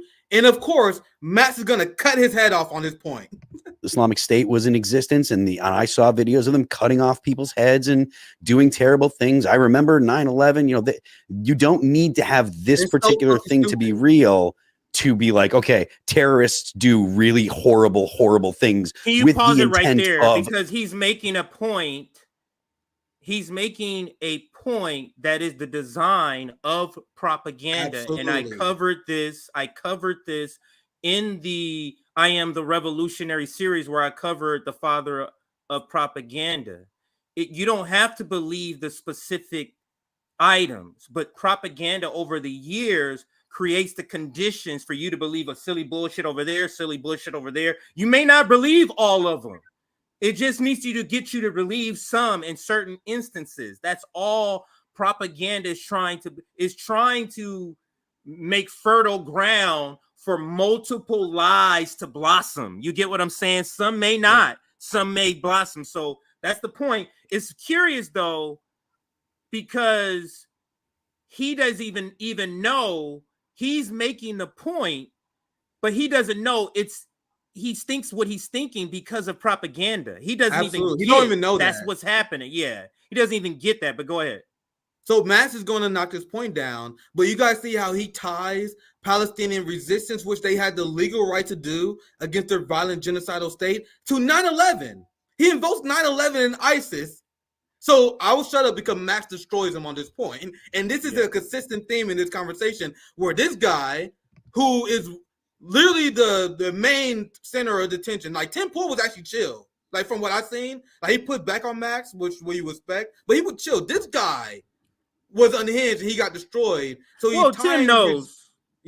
Tim knows he doesn't know. And that's one thing about Tim. I've seen a couple of, because I covered 2 interviews from when he doesn't know, he was just, hey, I don't really know. So I'm not even going to try and act like I pretend like I do. So that's one good thing about him, but you can continue with the video if you want. Terrorizing people. I'm curious what you think, Max. Yeah, I would be shocked. First of all, because Hamas is mortally opposed to ISIS and Salafi elements. They've actually battled them in the streets in Rafah before. They consider them a threat to their stability, and Israeli intelligence actually has worked with Salafi elements in Gaza to destabilize Hamas, just as Israeli intelligence supported Hamas to destabilize the PLO when it controlled Gaza in the 1980s. So I would be shocked if they employed something like this. The only source so far on. So I just want you guys to know, Max Blumenthal just dismantled this point immediately, just right there. But I'll let it continue. This story is one Israeli soldier who's a very interesting character. We've traced his identity at the Gray Zone. And it comes through a state-sponsored Israeli media organization, as you pointed out, I-24, the reporter Nicole Sedek, who just went to Kfar Aza and said, I'm hearing that babies were beheaded. Right. Then the Israeli Foreign Ministry goes and blasts it out, 40 babies beheaded. Why? Because the U.S. bombed the crap out of ISIS in Raqqa. We destroyed half of the city of Raqqa, and that's what Israel wants us to do to Iran. They want us to see Hamas as ISIS and then to get involved in their regional conflicts. So they're pushing this story. The source is a Israeli soldier named Davidi Ben-Zion, who is a settler leader. He's from one of the fanatical wings of Israeli politics, and he, he's a reservist. He's serving in the military. But he got in trouble earlier this year because he called for an entire Palestinian village to be wiped off the map next to his illegal settlement in the West Bank. And he's the guy that she's interviewing as her credible witness. I don't trust it. And as you said, Israel has enough to go on right now to try to portray itself, even though it's the occupier and besieger of the Gaza Strip, according to international law, to portray itself as a victim. Why do they need to do this? It's because they're trying to draw the U.S. in. I agree with that for sure. Because that's why everybody immediately brings up the New York testimony. What will shock Americans to the most extreme degree to justify U.S. involvement? You should break that down, though. Like the New York testimony. Yeah, I mean, I can break it down. We have the Wikipedia pulled up. False testimony given to the United States Congressional Human Rights Caucus, October 10th, 1990, by a 15-year-old girl who was publicly identified by the time by her first name, Nayira. The testimony was widely publicized and was cited numerous times by U.S. senators and George H.W. Bush in their rationale to support Kuwait in the Gulf War. In 1992, it was revealed Nayira's last name was al-Sabah, and that she was the daughter of Saud al-Sabah, the Kuwaiti ambassador to the U.S. Furthermore, it was revealed that her testimony was organized as part of the Citizens for a Free Kuwait public relations campaign, which was run by the American public relations firm Hill and Knowlton. So this part, they actually do a good job explaining how the U.S. uses these psyops, which I was surprised to see Tim Pool cover this. So he actually covered this part. We did this breakdown before. So I'm gonna fast forward to this part here. Around 18 minutes.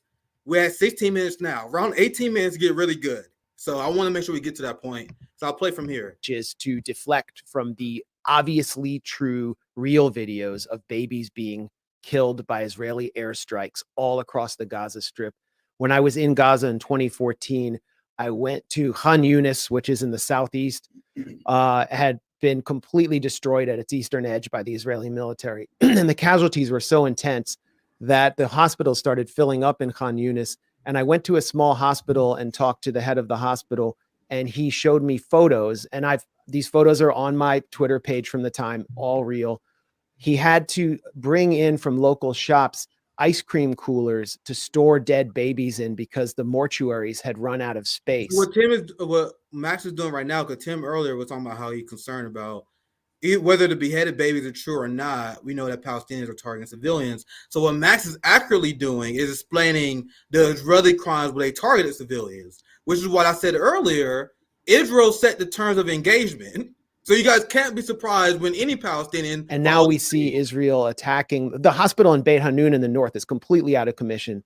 All of these hospitals are coming under attack. So babies are dying in the Gaza Strip. There's video right now. Jackson Hinkle just tweeted a video of a father carrying his baby out of the rubble. There's another video on Times of Gaza, a local publication, of a father putting his infant daughter to sleep for the last time. And they've completely erased these casualties. They've always been erased. And that's part of what fuels the violence and the ruthlessness that we see from these fighters, is that they want to avenge what they call their martyrs. And that fuels what is, referred to as the cycle of violence. That's the invisibilization of them. So you think that some Hamas fighters, they target civilians because civilians in Gaza are targeted?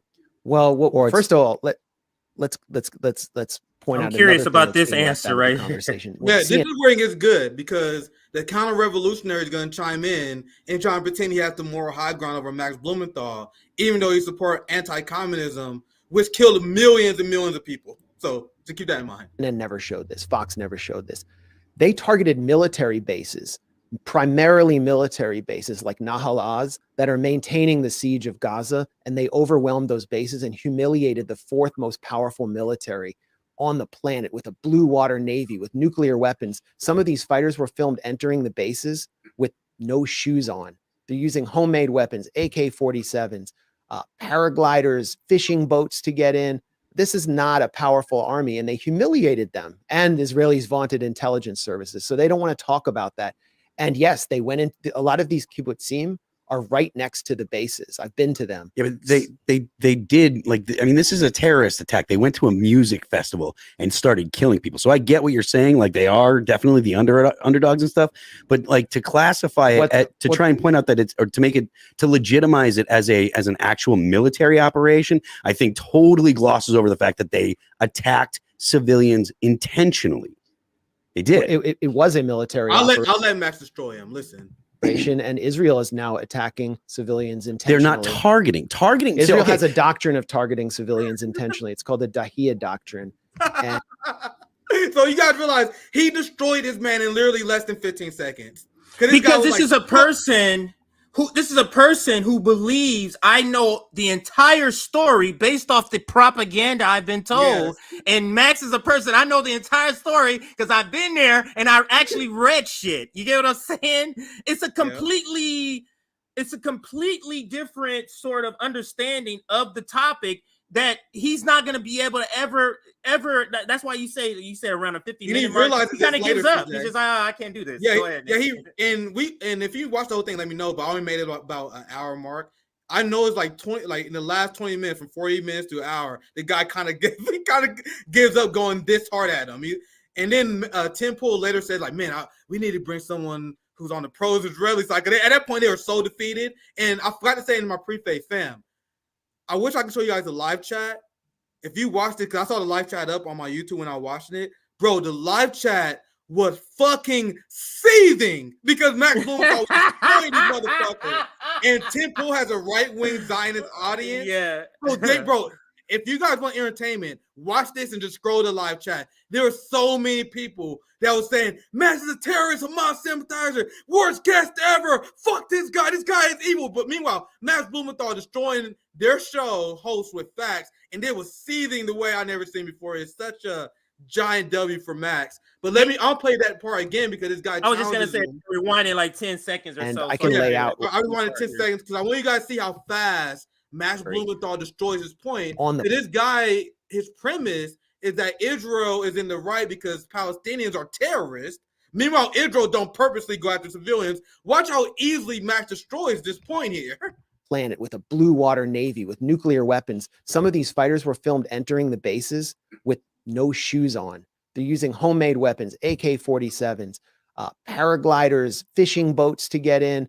This is not a powerful army, and they humiliated them and Israelis' vaunted intelligence services. So they don't want to talk about that.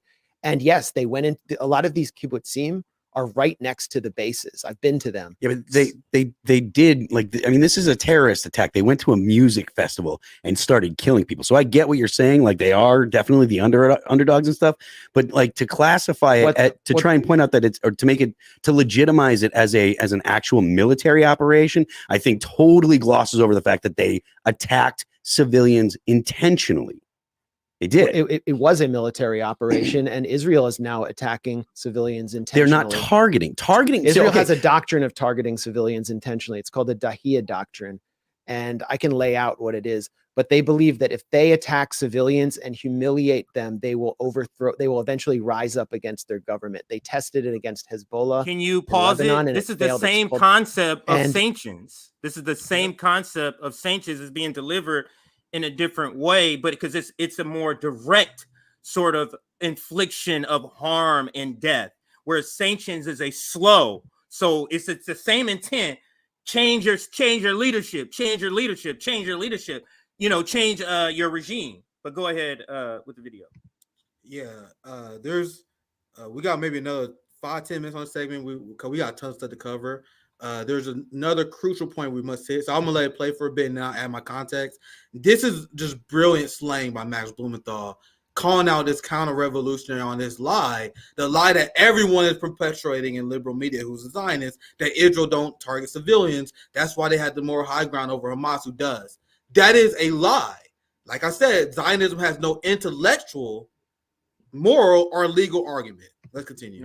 It's being used against the civilians in the Gaza Strip. They want to lower their morale so much that they actually turn. But you're still talking about a retaliation, right? Like, because like I said, again, this initially started, and granted, I don't know the details about where if they attacked the. So you shouldn't be trying, man, because this is about to be embarrassing. The military bases or whatever, and I'm not trying to push back on that, but the idea that this is just a military operation, they specifically went and started killing people at the festival. Like, I mean, it has all of it reminds me of the Bataclan in Paris. Like, it's a terror attack. The point is so maybe if you want to say that the Israelis are terrorists as well, fine.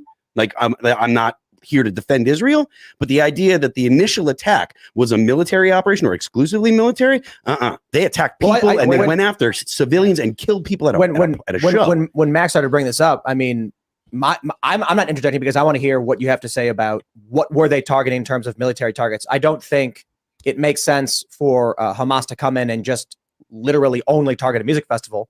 Obviously, I think it's reasonable that they targeted a wide breadth of things. But I do agree with Phil. I mean, the problem is one of the arguments we're hearing is that they're breaking out of an open air prison. Well, okay, absolutely. I mean, I know people who are the families of those in Palestine, those who have come from Gaza, and absolutely have heard these arguments. But to then see them going to a music festival and laughing about it, and grabbing people and throwing them on the ground.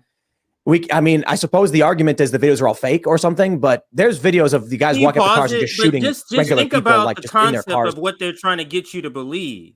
Think about the concept. Like, let's go with it being true. These people, music festival, they target. So you're trying to say there's some sort of equivalent to a system that puts people in concentration camps. Yeah, that's okay.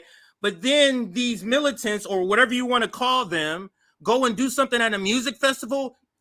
I'm just trying to understand the argument why you're trying so hard to push this. Like, what is the point that you're making here? Is what I'm saying. That's a good. There's no point. Once again, Israel set the terms of engagement, so they are the one who set the terms that civilians are open targets. Now, once again, the Palestinian responses, all these motherfuckers are served in the IDF. There's no real civilian in a military police state, and anyone who occupies and benefits from the military police state is a fair target, especially when Israel does not negotiate unless there are hostages.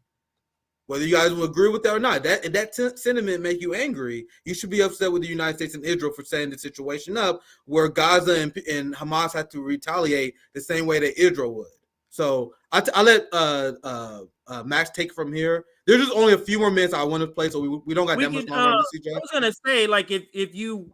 We got to do the Lindsey story, but if you want to cut the LeBron story just to give this another 10 minutes, we could do that. Yeah, we can do LeBron. We can always do LeBron on Saturday. LeBron another day or whatever. So we could do that. Yeah. So there's I'll let Max take from here because there's a lot of cover here. Who have no idea what's going on. I'll give my thoughts after it's finished. Israeli doctrine of targeting civilians called Dahia doctrine, and they also, if you look up Israel and mowing the lawn, I was going to say this earlier, but it was like it wasn't enough said. But that one line makes me want to say this now. These are three people who want to believe propaganda. Yeah, I'm starting from the point that I want to believe this. Now discredit me. He just gave you all types of factual evidence that you're pushing away, and now you want to research, you want to look it up so you can figure out the way to tear it down. When you don't have any idea of it, it's because you want to get to a point. You need to get to a point in the narrative. You see, this is from freaking nonsense. You're not looking up to learn. You're looking it up because you want to be able to attack it because you want to stay in the same position. Yep, and that was the live chat, CJ. Everyone in the live chat fucking seething. For real, guys, if you want to have a laugh, look at the live stream tab to this. Actually, can I pull it up real quick? Let me see if I can pull it up, actually. Pretty sure it's I don't want to spend a lot of time on it, but it'll be funny to see. Actually, let's not read this. Max line about Israel here. Facts Phil. Max is a Palestinian supporter. He loves Allah. Max is not a credible source. And I'll just read a few, fam. It was literally the entire hour of them melting down at Max, fam. And what did he say that was inaccurate?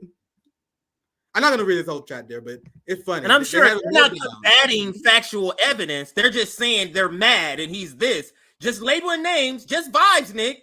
Has nothing to do with evidence, has nothing to do with no, well, that treaty said this too. Is none of that is going to come up. But go ahead. Yeah, so we have a few more minutes here. Let's continue. Doctrine, and they also, if you look up Israel and mowing the lawn, that's a common term that the Israeli military uses. That ain't just the Israeli military. Blood makes the grass grow, homie. No, but I brought this up before when I think I brought this up when I was on PBD on Saturday when this all went down. Back when Protective Edge happened in 2014. I did not cover this stuff. Mine was civil unrest, not civil war, not war. Yeah, I'm gonna fast forward here because I don't give a fuck. Let's just for a second time. Let's see, 27 minutes. So let's get 27 minutes. I see that in my notes. He may say something important here, but I don't really give a fuck. We got limited time. So I'm marked 27 minutes down as important. So let's play it and let's see. So when rockets come flying from Gaza and start blowing up over Tel Aviv, and this was huge, right? This was like 2014 when the rockets first started reaching Tel Aviv. Was that? Because I remember I had a friend in Tel Aviv. I was there at that time. Yeah. Messaged me freaking out on Facebook that a rocket exploded over her house and this has never happened before and she doesn't know what to do. And I'm like, man, this is horror. It's horror. It's war. It's terrifying. How do we stop this? And so what ends up happening is every time I've engaged with it, again, not an expert on this stuff. I mean, I probably might know a little bit more than the average person, but it's like, I appreciate your perspective. I'm glad you're here to tell us about this stuff too, because I think only talking to people who are on the more pro-Israel side is going to leave us, blind to the arguments from the other side. Yeah. But I hear Israel, they're using hospitals and schools and civilian areas to launch rockets from, knowing that it will make it extremely difficult for Israel to stop the rocket fire into civilian areas. Then I hear the same thing. But a media tower was taken down. For what purpose? Why is Israel targeting this? And every time I hear this, my media's communications. I fall right back to, this is war. And in war, there's no rules. Rules are for, it's like this idea of war crimes I always find so silly. Like, obviously, we think some things are so egregious that even in war, they're a crime. But the people who win those wars don't care what you think because you're gone. And so when I look at what's going on in Israel and Palestine, I know that you've got two factions that are going to use whatever arguments, whatever psychological warfare, whatever physical warfare they can to try and win this.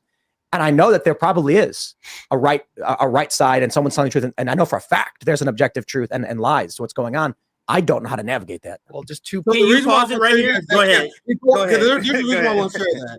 So you guys see how Tim is conflicted on this issue. You guys see this is what happened when you have no what's the best term?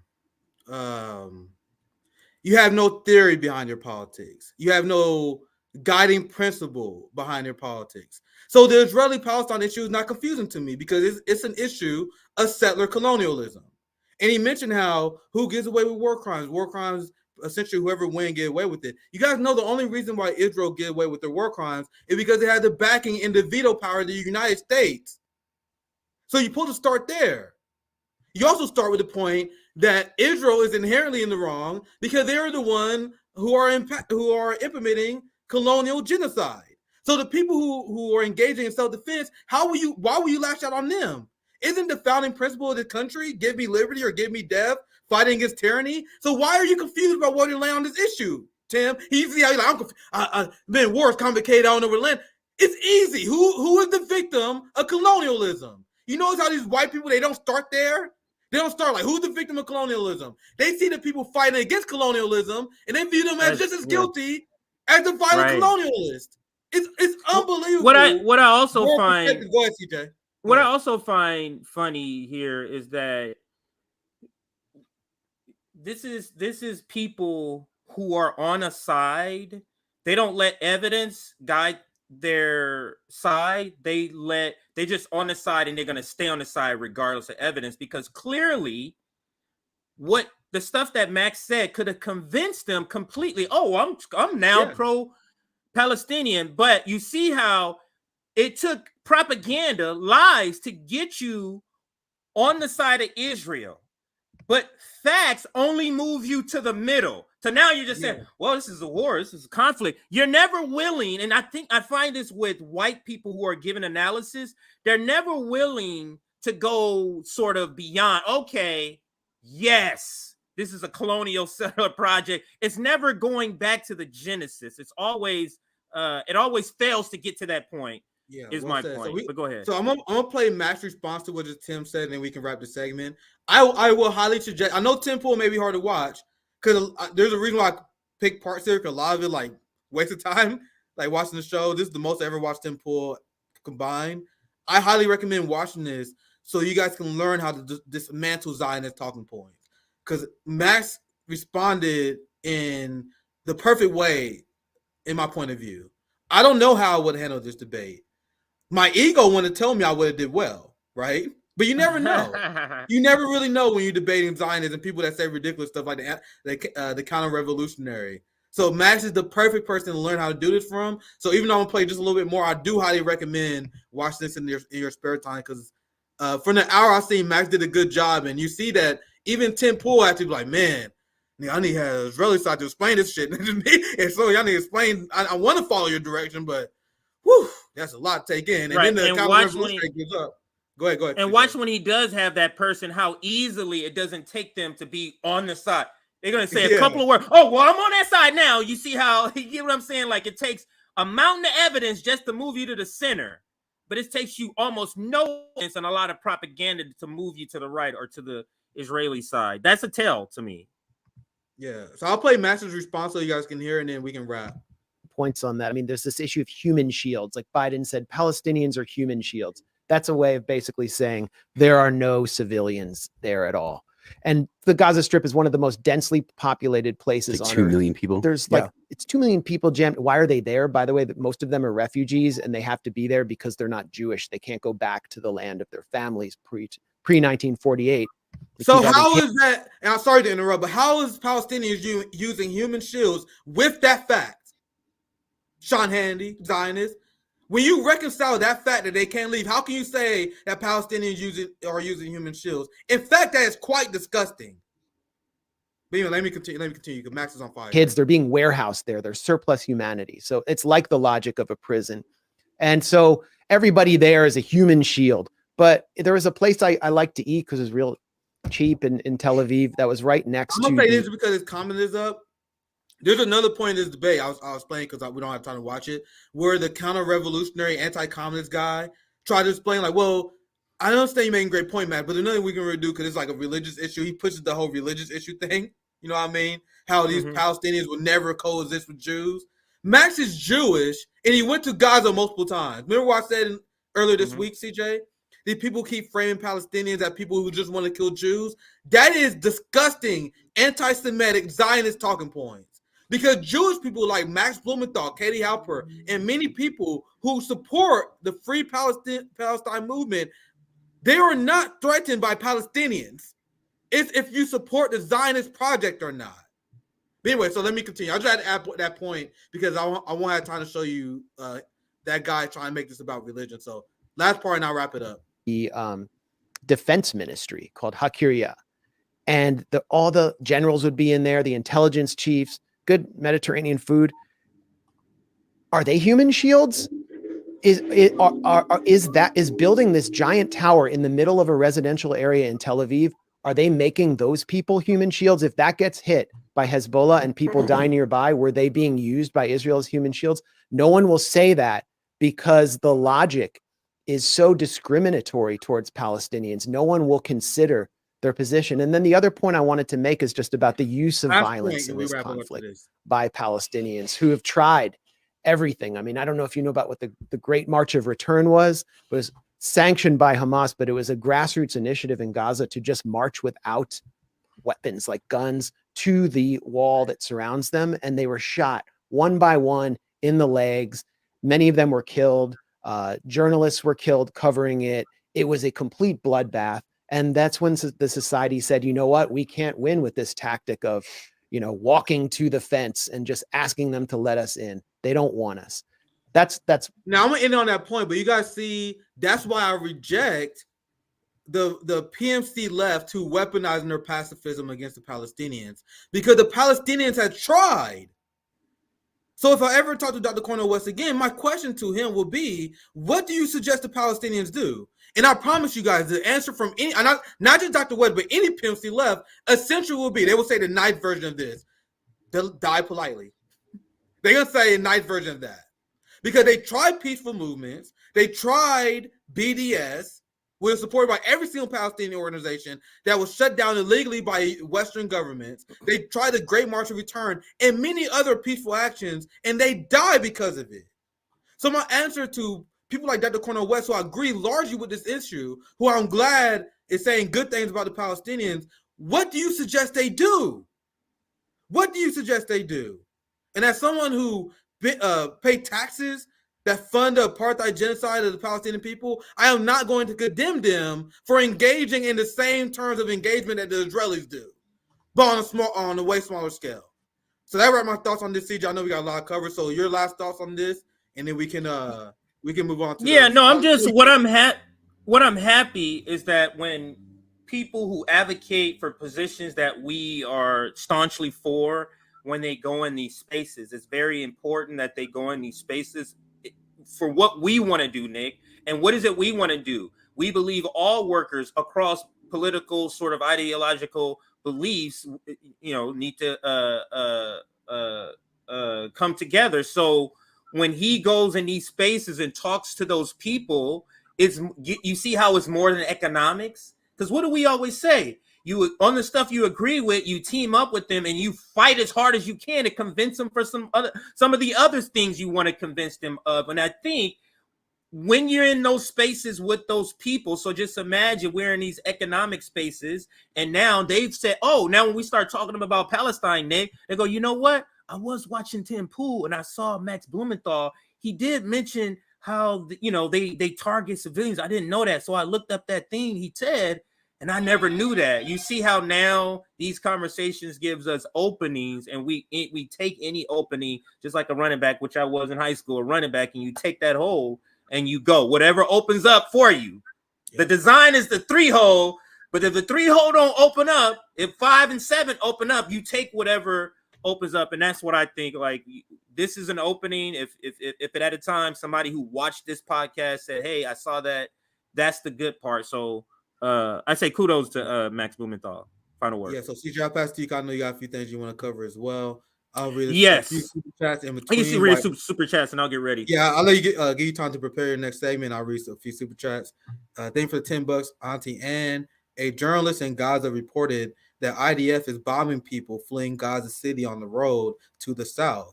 I'll put the link in the chat if it's allowed.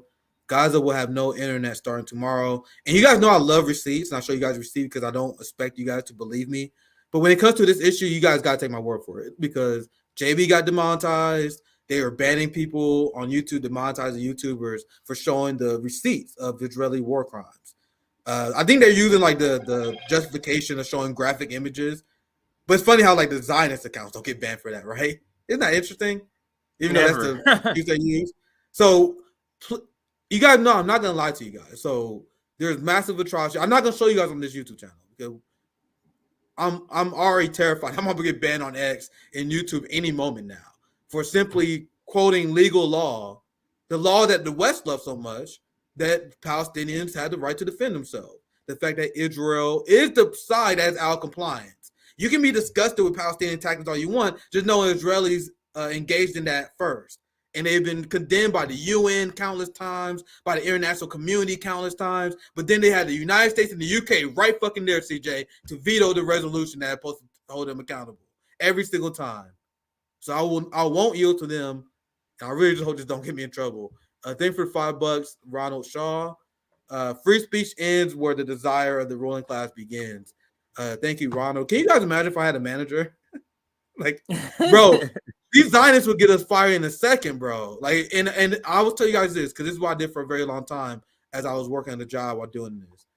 Don't share your personal information. You guys see Zoya always have her camera off. She don't post a picture because she's an activist who's been targeted before. The Zionists and AIPAC lobby will ruin us for speaking out on this issue. Thankfully, I have no manager involved for them to cry to, because trust me, they would. Like, they're going to find other ways. If I continue, with RBN continue to grow, they're going to go after all of us, CJ. They went after JB Channel. Mm-hmm. You guys have no idea how dirty AIPAC fight. So thank God they have no way to get me fired. Already seen people, Zionists reaching out to people on social media who's speaking out for free Palestine, like, oh, do you support this? But this person spreading anti-Semitism at your job. Like, this is what they do. They attack your finances. Anyway, I'll spare you guys. I'll read 2 more super chats. Actually, 3 more. And then I'll pass to you, CJ. Oh, this is gonna be a good segment. Excuse me. Thank you for $10, Luca. Yeah, I gotta watch this. You must watch George Calloway's 30-minute interview with Scott Ritter. He boldly asserts that only the complete defeat of Israel by an alliance of Hamas, Hezbollah, and Syria and Iran can bring peace. And I've seen a lot of people float this idea, which I don't necessarily agree with. I got to research more into this, that Israel really fucked up. Like, Palestinians going to pay, no doubt. There's going to be a genocide. But their rank violent actions here is going to mobilize the pro-Palestinian forces in a way that we've never seen before. Like, with the West being unhinged with Ukraine, with China provoking war with Iran, they just see, the Biden administration just sees another $6 billion from Iran. You know what I mean? So now they're like, this is go time, fam. Like, it's like the Palestinians realize it's go time. Mm-hmm. China is go time. Russia, Saudi Arabia came out and said something about it too. Saudi Arabia said something to the effect of, the only solution to this is for an actual Palestinian state to start now, not in the future. Yeah. Now is the time. Yep. So. Xi Jinping said the same thing as well. So, man, so I've seen that analysis, and it's something that I'm definitely going to explore, that Israel made a giant mistake here. I've seen it, and it's very credible. I would love to see what Scott Ritter says on this. It's just sad, man, because I don't like the loss of human life, but this is going to, Israel's action is going to lead to a massive loss of human life. And this is what we've been warning people about regarding the apartheid state of Israel. We've been warning people that this is a ticking time bomb. And now that shit is about to go off, CJ. We are living in crazy fucking times, fam. Yeah, I have no idea. I'll just read one more actual super chat. Big shout out to Black and Empire, our good friend. I appreciate you leaving the super sticker here. Big shout out to Juliet, the new member. And this is the last one for Nima. Thank you for the $2. What are your thoughts on Ben Norton? Laugh out loud. Ben Norton, what? Very disappointing, because I don't know if you guys remember, we had Jackson Hinkle was on our show before, and he mentioned the Ben Norton stealing for the Grayzo story on our channel. But I didn't. But that was way before the shit. I don't know if you. I know CJ don't usually follow this kind of drama, so if you don't know, I don't follow it. Yeah, Max exposed Ben Norton as a thief who exploited Max's in the gray zone labor value. So even though I love Ben Noren's work, it's disgusting as a socialist to see someone exploit the labor value of others. He stole their money. He continued to profit from them while they was working as they were going through legal disputes. It's a piece of work. I didn't cover it. I think Due Dissidents did cover it over it. There's too much stuff to cover. I didn't have time to cover that drama. But I think it was a very thorough thread by Max. And I had to stand with Max. I don't like to pick sides, but you have to because Ben Noren stole from them. Like, that's something that we have to stand up against. Like, you can't be taking advantage of people's labor value. So he does good work. It's disappointing that all the allegations against him seem to be true. And the funny thing is, Jackson Hinkle said that on the show. I don't know if you remember this, but he mentioned like Ben Noren's a thief that stole from the gray zone. That's the first time I heard it. I'm like, whoa. I don't know if Jackson just made that up, but that's a bombshell. I don't know. I gotta look into that. It turned out that was true, but Max didn't want drama or whatever. So Max was like, man, he posted it because he was given no choice. He tried to resolve it behind the scene for a very long time. And Ben Noren, being the scumbag that he is, gave him no choice but to air this out. But anyway, I don't want to take too much time on it. I have been covering it. I've been seeing people like, are you guys going to cover that? I didn't have time. So that's my take. That's my coverage of the issue. So yeah, I don't have an opinion. I stay out of this stuff unless it was like his reporting is suspect. This is a personal matter that doesn't involve me at all. This is a personal matter. Now, my analysis can be that, this is not good as a socialist, as he claimed to be a socialist, but it's still, this is to me a personal matter that I'm not. Yeah, no, I didn't have time to cover. Yeah, I don't care about. I'll commonly ask on it, but go ahead, CJ. But sure. Yeah, like we did. So, all right, let's go through this. We got 10 minutes roughly. Kind of got a hard out in 10 minutes. So this is not a long story at all. I think we might actually, Nick, be done before that. But let me play about 2 minutes of this clip, and then we'll comment. And then I got a couple of other receipts just showing. Yeah, let you take over. Graham is unhinged. And let me preface it this way: this is just one of the many videos or interviews, I should say, where he goes on cable news and is completely unhinged about China in particular, and now about Iran, I should say, and Mexico too, has been unhinged. I think those are the three that I've covered. But let's listen when he goes on CNN. Try to play at least 2 minutes of it before we comment. Yeah, I'm good. Oh, shoot. Let me go to my other receipt first, and I'll come back to that. Now, this is the headline that caught my eye. Let me scroll all the way down here. Now, this is not a video. This is just the headline. He was on CNN. Now, it says, Graham, this is a quote, "We must bomb the entire world." And this is actually more telling than maybe the caption is. This is the sort of the foreign policy belief of the United States. Now, let me get in. Now the video's working. Now let me get to the video right here. This is Abby Martin on CNN. That would bomb Lindsey Iran's oil infrastructure. The money financing terrorism. All right. He goes right into saying who he bombed. So I talked over it. Let me rewind it. Listen to this. Not again. Yeah, just refresh it real quick. Yeah. Sometimes it does that when you go back sometimes. But the funny thing is, I'm going to show you guys my only receipt on the story is going to be the Babylon Bee roasting him.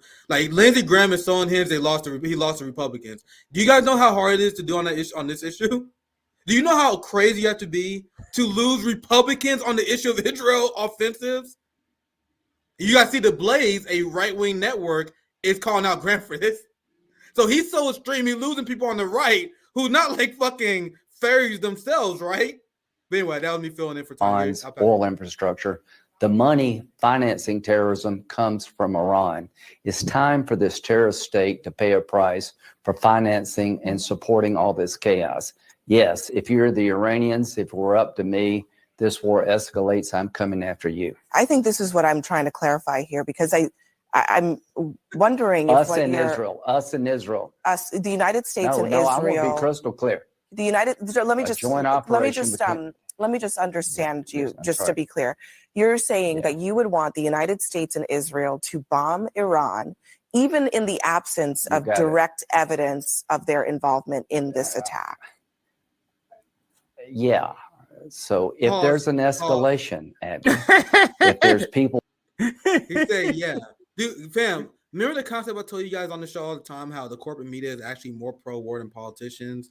Where they will grill Biden on sending more aid to Ukraine. Even people who support the policy, why aren't you sending more women to Taiwan? Do you guys understand how absolutely batshit crazy you have to be to have the Raytheon sponsored CNN to be like, hey, sir, what you are saying is crazy. You guys know how ridiculous that is? That CNN is saying this? Anyway, I'll let it play. Wait a minute. Because you're saying all this stuff, sir. I haven't even introduced you, sir. And you're already saying I want to bomb the oil. Like, sir, hold on. Hold on here. Hold on, Lindsey. So you're saying with no evidence, you said, yes. Like, he couldn't even get the question out. But let's continue. People's throats being cut on television as Israel goes into Gaza, and they're threatening to kill the hostages. If Hezbollah is unleashed on Israel in the north, it will be because Iran is supporting that. If you don't get the connection between Iran and this terrorist activity by Hamas and Hezbollah, you're missing a lot. This is a terrorist state that has American blood on its hands. It is now time to dismantle the financing system of terrorism if this war escalates. Yes, I would do a joint military operation. I tell the Iranians today, if the war escalates, you will pay a price. You will be out of the oil business.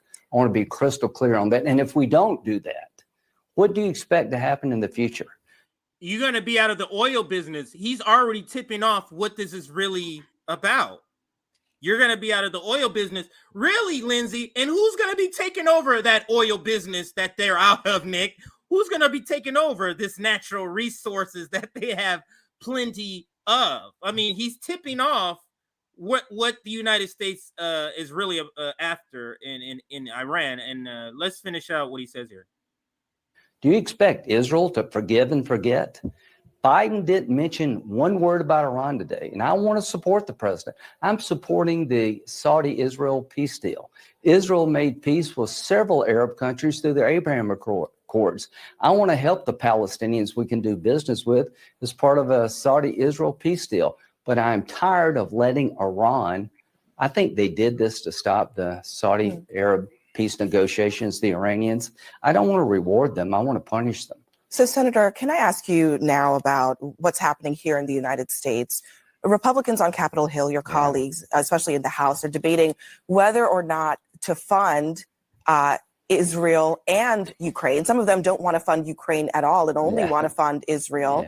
But my question to you is, do you think the U.S. risks being stretched too thin with these two incredibly significant conflicts happening at the same time, requiring quite a lot of American resources? Yeah, no, not really. My dad fought in Japan and I had an uncle fought in Germany. America fought the Germans and the Japanese at the same time. Not one American has died in Ukraine. To my Republican colleagues who believe that we should pull the plug on supporting Ukraine, if you think Putin's going to stop at the Ukraine, you're not paying any attention. China's watching everything we do. So I think it would be really ill-conceived to not support Ukraine. They've destroyed half the Russian military. We've spent less than 5% of our defense budget, and not one American has died. This has been a good investment. Putin will keep going if we don't stop him in Ukraine. As to Iran, if there's an escalation of this war against Israel, I'm blaming Iran. And it's now time to put them on notice. They will pay a heavy price. I think we can do all those things. I think if there was a war with Iran, we would win. Nick, the sign of a failing empire is going to war. Like the frequency of you engaging in a conflict is escalated. What is he talking about, Nick? Nick, who did he name? He named Iran. He named Palestine, or is he's talking about Palestine? But he said Israel, and he named a couple of other countries, China and Russia. Like, we're supposed to go to war with all these people, and he said, "No, not really. We're not stretched thin." Really, Lindsey? Amazing. But that's my final word before I go. Let's see your comments, and then I'm gonna get out of here. And I can read super chats and take over for you. Yeah, I want to get your reaction to this before you leave, though. Yeah, because the right wing and even Babylon B. And Babylon B is like the right wing onion. They dabble in mostly culture war shit. You know what I mean? Yeah. But when the Babylon fucking B is roasting your ass because they mostly go after Democrats and they focus on the culture war shit, when they go after you, that's how you know it's bad. So Babylon B said in a parody way, Lindsey Graham calls on the United States to bomb every country in the world. So right-wing parody sites are attacking him for being an extreme psychopath. But a point I must make to round this segment up is I realize I want you guys, and I really need to understand this guy's a moderate in Washington. He's the only guy that is crazy enough to go on TV and tell the truth about the empire. Fam. The position he stated is the position of the Biden administration. They just seized $6 billion from Iran. They're ready to escalate war with China. They're waging war with Russia. Every single Republican, you know, the Republicans that hated Matt Gaetz for challenging the Ukraine war funding, most of them support this neocon agenda. So at the Babylon B and the right is attacking Lindsey Graham, what Graham is advocating for is the moderate position in the Republican Party. You got Marjorie Taylor Greene, the anti-war wing of the Republican Party that's calling for the invasion of Mexico. They all calling for a war with Venezuela. They want to go with war with Cuba. They want to go with war with Iran. They want to starve and destroy the North Koreans. They want to go with war with China. They want to finish the Russians. You guys see what the fuck is going on in our society? Both the Democratic Party and the Republican Party are supporting genocide. It's just Lindsey Graham is the only stupid motherfucker who, I guess he knows he's safe in his seat, to just come out and say their stated positions. Do you guys think that Lindsey Graham is a pariah in the Senate? That he like, you think people in the Senate like, man, this nigga Lindsey Graham is crazy, man. We gotta make sure we vote against his wars. No, they all in lockstep with this guy. He's just the guy going on corporate media. So I want you guys to remember that I'm aiming this at the right. So as you guys are laughing at this guy, as the Babylon B is quoting these articles, just know when you vote for Republican in 2024, you're literally advancing this agenda. They're just smart enough, the Josh Hawleys of the world, all these Republican senators, they're smart enough to not go on a PR tour and make an ass of themselves like this, right? So Yeah, CJ, I'm gonna get out of here. I'm like, I don't know if I still got a bunch of stories, so I'm likely to go live tomorrow. If you decide to go live, Nick, then we'll communicate and see. Maybe it'll be a handoff show, or maybe it will come together. We'll see how it works out. We'll talk online. So I'll see everybody tomorrow, most likely, unless something big happens. I'll most likely see you tomorrow because there's just so many stories we still didn't get to. But all right, Nick, I'm out. All right, see you guys. I want to get to some super chats. I'm glad we covered some before. I appreciate the $10. Gotta join Black in the Empire in support of RBN. Black in the Empire is the homie. He spit straight fire on Twitter, if you guys don't know. All this excellence is keeping us properly informed and educated. That's why I decided to be a citizen journalist. Like, I never listened to the people who will mock this. You know what I mean? There are people that wanted to put me down on the road to get where we at right now. When people are like, you're just a YouTuber. Oh, you're a YouTuber. You understand? No, nigga, we are engaging in citizen journalism using the technology available to us to radicalize as many people as possible to engage in mutual aid and activism, which I think we have done. So I take absolute pride in what we are doing. I appreciate the support. Thank you for the $2 Nima. Let's not forget Abby Martin. Oh, did she? No way, bro. No way. That's a heartbreaker. I didn't know that. Come on, man. Cause you know, Abby. That's actually a heartbreaker. That's a real heartbreaker. They $5. Man, that Trump random syndrome must have got her real bad. I did not know that. That's surprising. Then for $5, Tina, is anyone else getting free Israel ads? I was so upset I put on an ad blocker. In fact, there was this ad. Let's see if I can pull this real quick. Because low-key called this out. Let's see if I can find this out. I'll find this real quick. I'm in between so much shit today. But low-key pointing out how YouTube was running these insane ads, talking about how Palestinians are killing our babies, beheading our babies. And they put it on kid YouTube. And the whole message was, oh, your kid can't read this, but I know you can. They're killing our babies. Here it is. Thank God I found it. Because I must share this with you guys since this is up here. This is the insane propaganda come from Israel right now. Look, Israel. I'm gonna put the super chat down just for 1 second. Look at this. This from Loki. He said Israel is paying YouTube to place adverts like this before videos aimed at children. Listen to what they're saying. Know that your child cannot read this. We have an important message to tell you as parents. 40 infants were murdered in Israel by a mosque. What the fuck? Just as you would do everything for your child, you would do everything to protect ours. Now hug your baby and stand with us. So this is Israel putting pro-genocide content out on kid YouTube. Insanity. Let's move on. Got Tina with a follow-up to this one. I wish I screenshotted it. There are a ton of people that have. So don't feel bad. Loki and a few other people are covering this. So I'm glad I got a chance to show you guys that receipt. We had too much stuff to cover today. Thank you for $2.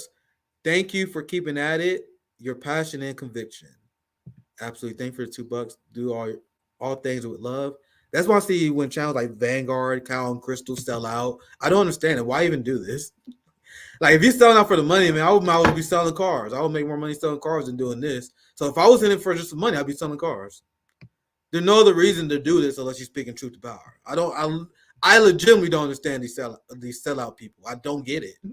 Thank you for the $4.99, Ali Diaz.